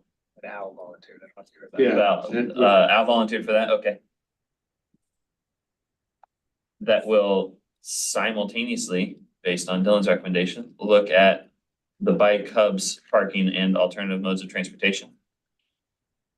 And my thought is, Dylan, if you have 3 people on that, then you have one person that kind of heads up each of those areas. Yeah. So with that being said, is there anyone that is interested in joining Al on the materials? Alan, sorry.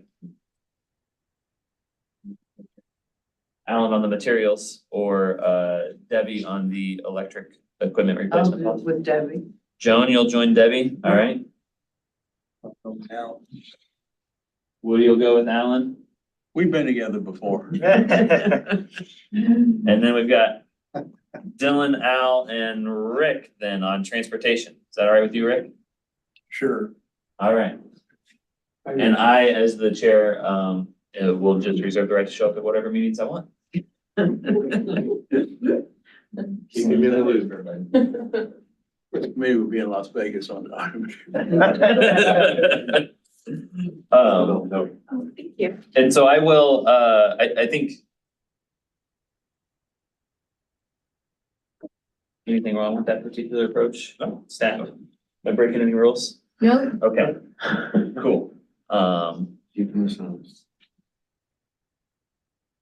I guess I would raise the question of format, or like how do we create something that's actually useful for staff? And so, and that's the one thing I'd want us to think about, and maybe you all could provide some guidance in terms of how do we present something back? Well, we'll want to Yeah. bring it back here first anyway, right? And so I think what I will do is I will follow up here in the next couple weeks with each of these groups with particular charges to those subcommittees that help detail out kind of what's the deliverable we're looking for. And I'll base that off of some discussion with staff, with Rob and Juliana in particular on this list.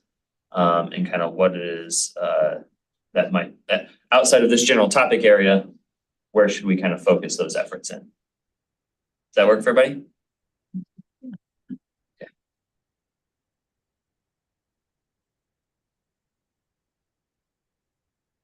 Rob, that was the goal of that agenda item, right? Yeah, well, the one part was the revenue, Money too. yeah. Oh, right, we missed talking the revenue side of things. So let's do that. In in your meeting packet, there was a list of revenue ideas. I believe Dylan is covered the document, right? Yeah. So these are revenue ideas that Dylan put in there that folks want to consider, that we can take a look at and talk about. One of my thoughts is, I think Juliana mentioned grants coming in for climate things, and my hope is that perhaps there's opportunity for us to generate some revenue through those grants, specific for parks as well, and maybe some of these things that we're looking into as a agenda revenue. source. But Dylan, would you maybe go through kind of this Yeah. list of ideas that you provided Happy to. on the revenue side? You wanna pull it up on the screen or not? It's okay if it's not easy. He doesn't. Don't worry about it. That's a hard no. Not one to do. Refer to your back. All right. So I just did some research online and thought about areas where there could be opportunity to raise some funding. So very quickly, Adopt a Park, there's lots of Adopt a Highway programs across the country, across everywhere. Seems like as we're trying to standardize signs, if you could get one nicely professionally designed sign for each park, a company could pay for it, so they get some advertising. We could do a vetting process, but that they, could then have some of their employees do park cleanups as part of their days of, service and things, but they would also pay a fee to be part of that sponsorship model. So they get the free advertising. It's controlled by the city, so we have a say in the advertising, which is a key part here. But that could be a revenue generator.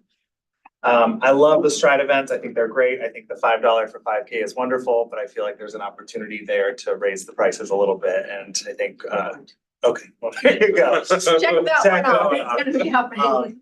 I do feel like there is an interesting, I feel like a lot of places are moving to subscription models for everything now. I mean, it drives me crazy when you think about like cars that talk about heated seats will become a subscription in the future and stuff. And so BMW has proposed that. Anyway, not that I drive a BMW, but it just was interesting to think about revenue of like where companies are going.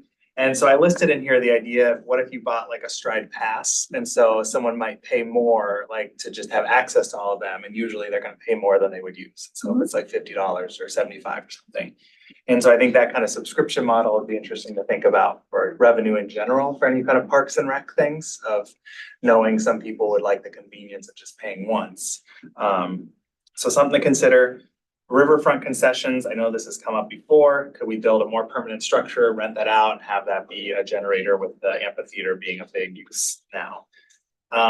Eagle Cam, I think that could be something, I don't know if we've ever looked into this, but people love to do the eagle watching. Could we set up a camera like a lot of places have, and then you would sell advertising on the website for where that's hosted? So you get all the schools and nature centers and stuff, loading that up, people at home, and then you have the advertising spots there. So something to think about. I don't know the logistics of climbing the tree and putting the camera in the nest, but a lot of other places have done it. So something to think about.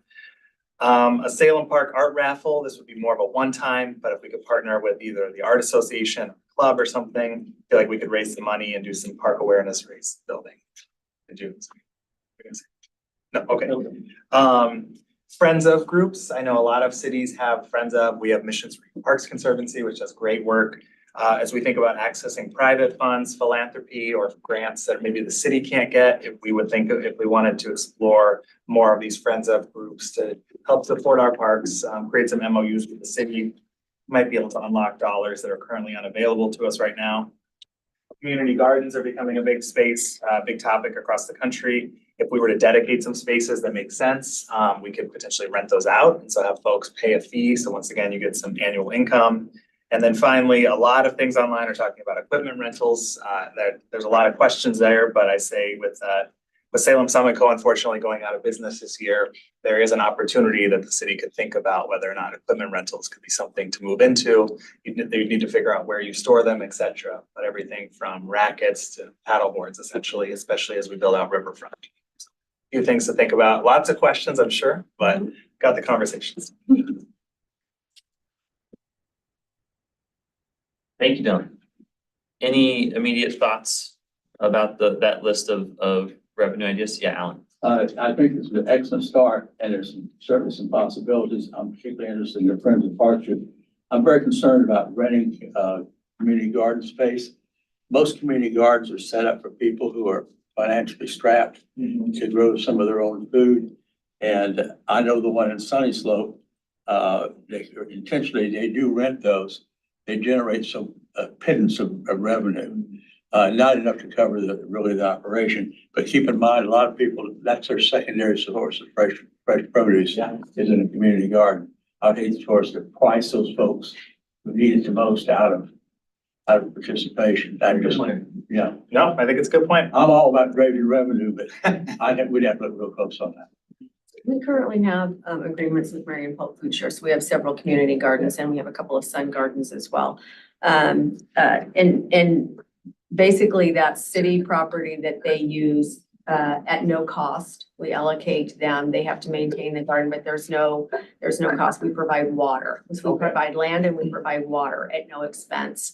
The agreements though is that it's for, in essence, you can't profit off the garden, from those folks, that it is for those in need who are participants of the garden. So they can't then sell the vegetable, you know what I mean, and stuff to make money for themselves. So it's not to say that it's something we couldn't pursue, but we currently have, those relationships with some community gardens, and we would have to, I guess, kind of look at where those go, because there is a maintenance aspect as well for the city, because it's on city property, even though it's done. And it's fair to say some gardens are addressed in a better fashion than others. So, yeah. I'm thinking about the art project. I just know, and I'm not speaking as an artist or for artists, but have heard comments about people keep asking us to do paintings, for nothing, and this is their livelihood. So I was just thinking, throwing possibility of having students do it, maybe partnering with our teachers.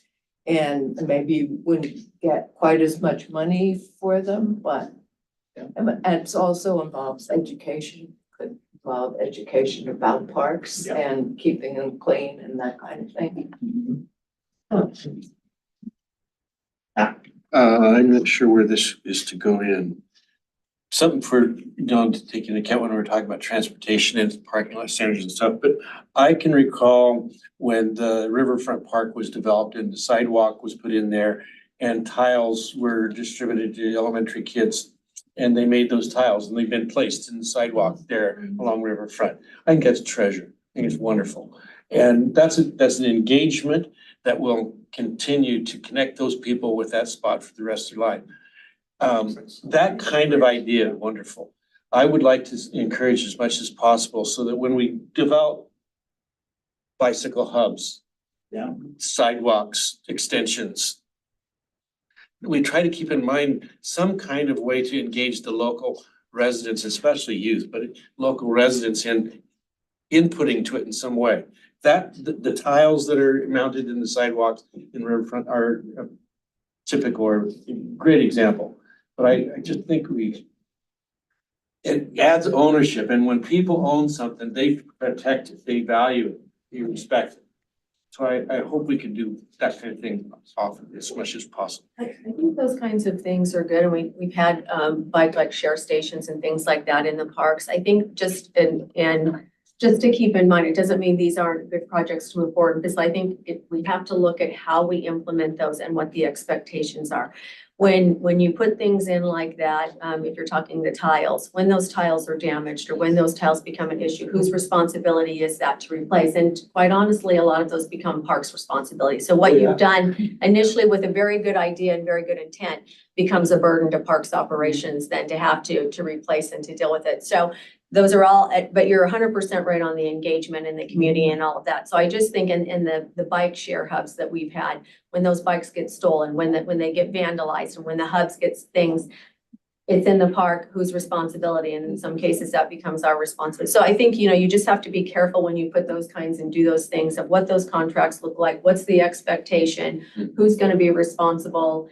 If it is, doesn't come off as we hope it will, and some of it just depends on the location where it's at. So those are all great ideas and good revenue things, but we just need to make sure we put the framework in, so on the back end, it doesn't become an issue for parks. And historically, that happens with a lot of those things. Yeah, I would just be clear, I'm not gonna go to bat for all these ideas. So starting the conversation, I figured there'd be some holes and whatnot, and I'm sure some of this is underway, like you mentioned, like the stride costs. And so this was meant to be a starting point of conversation. Hopefully we can all use this to build on it and keep thinking. But I do like your past idea, your past idea on the strike, because that is not like something that we've thought about, just, the individual events and obviously the type of the run, whether it's a 3K, 5K, whatever, 10K. So your past idea is a nice one as we're looking at incorporating those to do that. No, I don't mean it like that. I'm just saying as we're doing the stride ones, that's another concept we hadn't thought about, this opportunity to do that And your comment is with regard to, you know, some people do like to pay things one time and then they don't have to worry about it and they're good to go. So I like that idea. Any other quick thoughts on these revenue discussions right now? Well, I guess I put a question to you as the chair or the member of the committee, like how can we all keep sending ideas to you to take on? Yeah, so that's how I was gonna close it out, is to say, as you think about this more, right, and as you brainstorm, we are very much in the brainstorming session of idea generation around ways that we can generate revenue for the city. So as Dylan said, I'm on the revenue task force for the city. We've had our first meeting just a couple weeks ago. We have our next meeting here at the end of the month. And we're looking for new sources of revenue to generate $15 million a year. That's the deficit for the city over the next I think in 2 years. That's kind of the outlook in 2026. So we got our work cut out for us on that. But open to any and all ideas. And that's kind of where we're at right now, is exploring those the broad spectrum of ideas and in ways the city can generate some more revenue within the constraints that are currently exist in state law. Eric? Yeah, my only concern, you know, always keep in mind, don't put any of this burden on the people that can afford it the least. So, you know, as you look at any item of revenue, how does this affect the people that cannot afford it? Or it would hurt their ability to buy food and pay for that. Right. Certainly something to always keep in mind. And I think this is something that, so kind of moving into the board member updates, right? This is my update to the board, because I'm on that task force. So please do kind of keep these ideas coming as things hit your mind. No idea is a bad idea. Send it in to me. Happy to make sure it's on our list of considerations, particularly as it relates to revenue for the parks. If that can be dedicated revenue in the numbers. That's our parks maintenance budget, 9.3 million. Well, not next year. Current parks budget, $9.3 million, right? So of that 15, and I know that in part because it was one of the examples of like, well, if we don't have that $15 million, what do we lose? And it's all of the parks maintenance and something else was paired with that. I don't remember what it was in the example, but that was one of the examples thrown out there, right? So it's a chunk of money the cities need to look for, and Mickey's doing her end on the budget side to fix that, and I'm on the revenue side for it. So that's my board member update. Other board member updates. Debbie, I was gonna call on you specifically about the class you attended in Eugene. If you can give us a quick update on that. Yeah, I went with Rob and Juliana, and it's the Green Cities project in Eugene.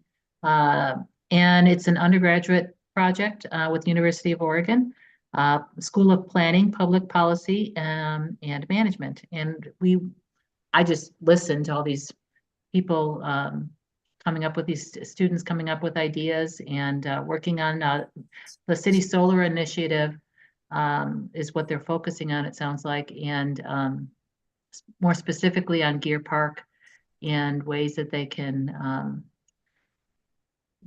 bring in solar panels or different kinds of microgrid idea that was brought up earlier.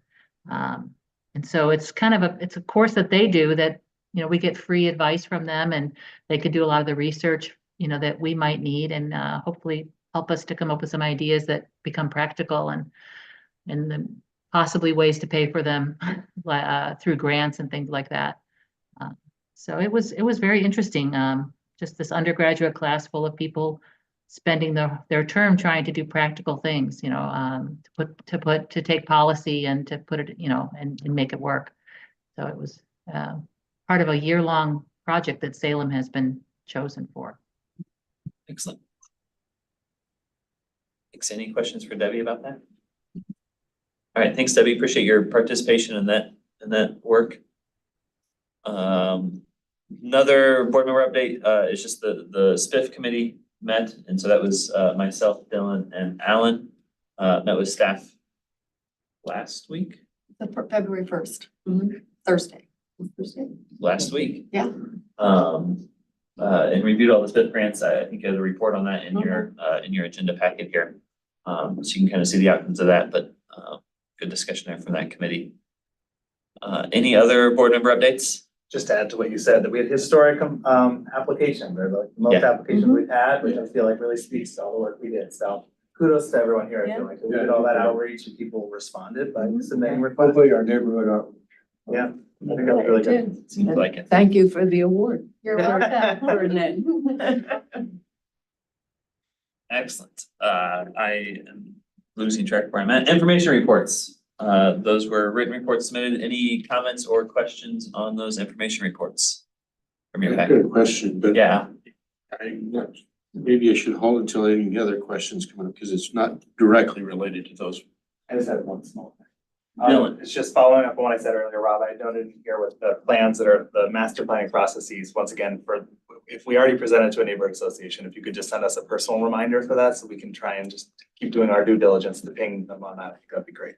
As long as that's easy enough. And just so I clearly understand, so when we're going to engage the neighborhood association, you would like us to let you know? No, more when these processes start, and so, let me just pull this up here, list ride costs when.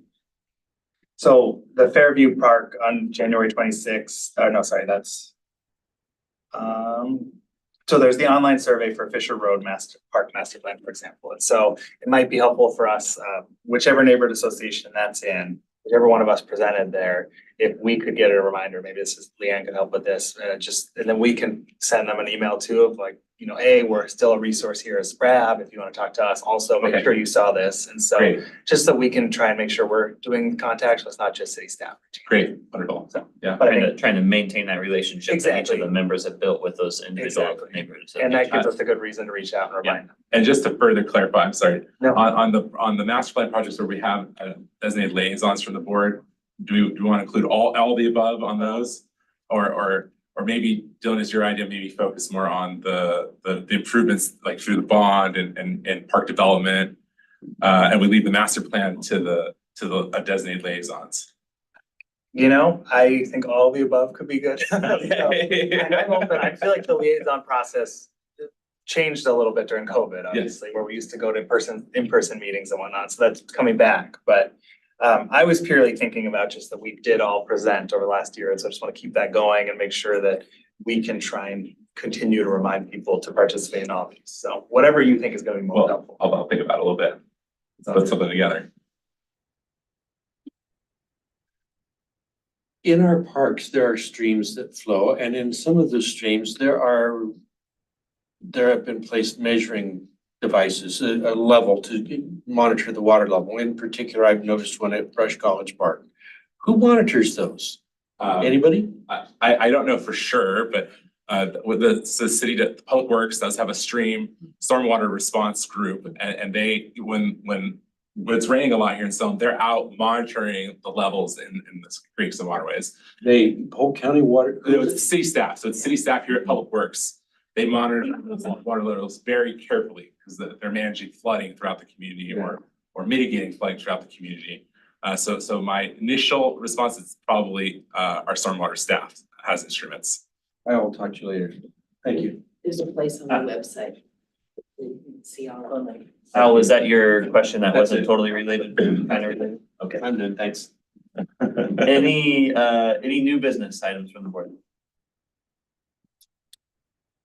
All right, with that, I will entertain a motion to adjourn. So moved. All those in favor? Aye. Meeting adjourned.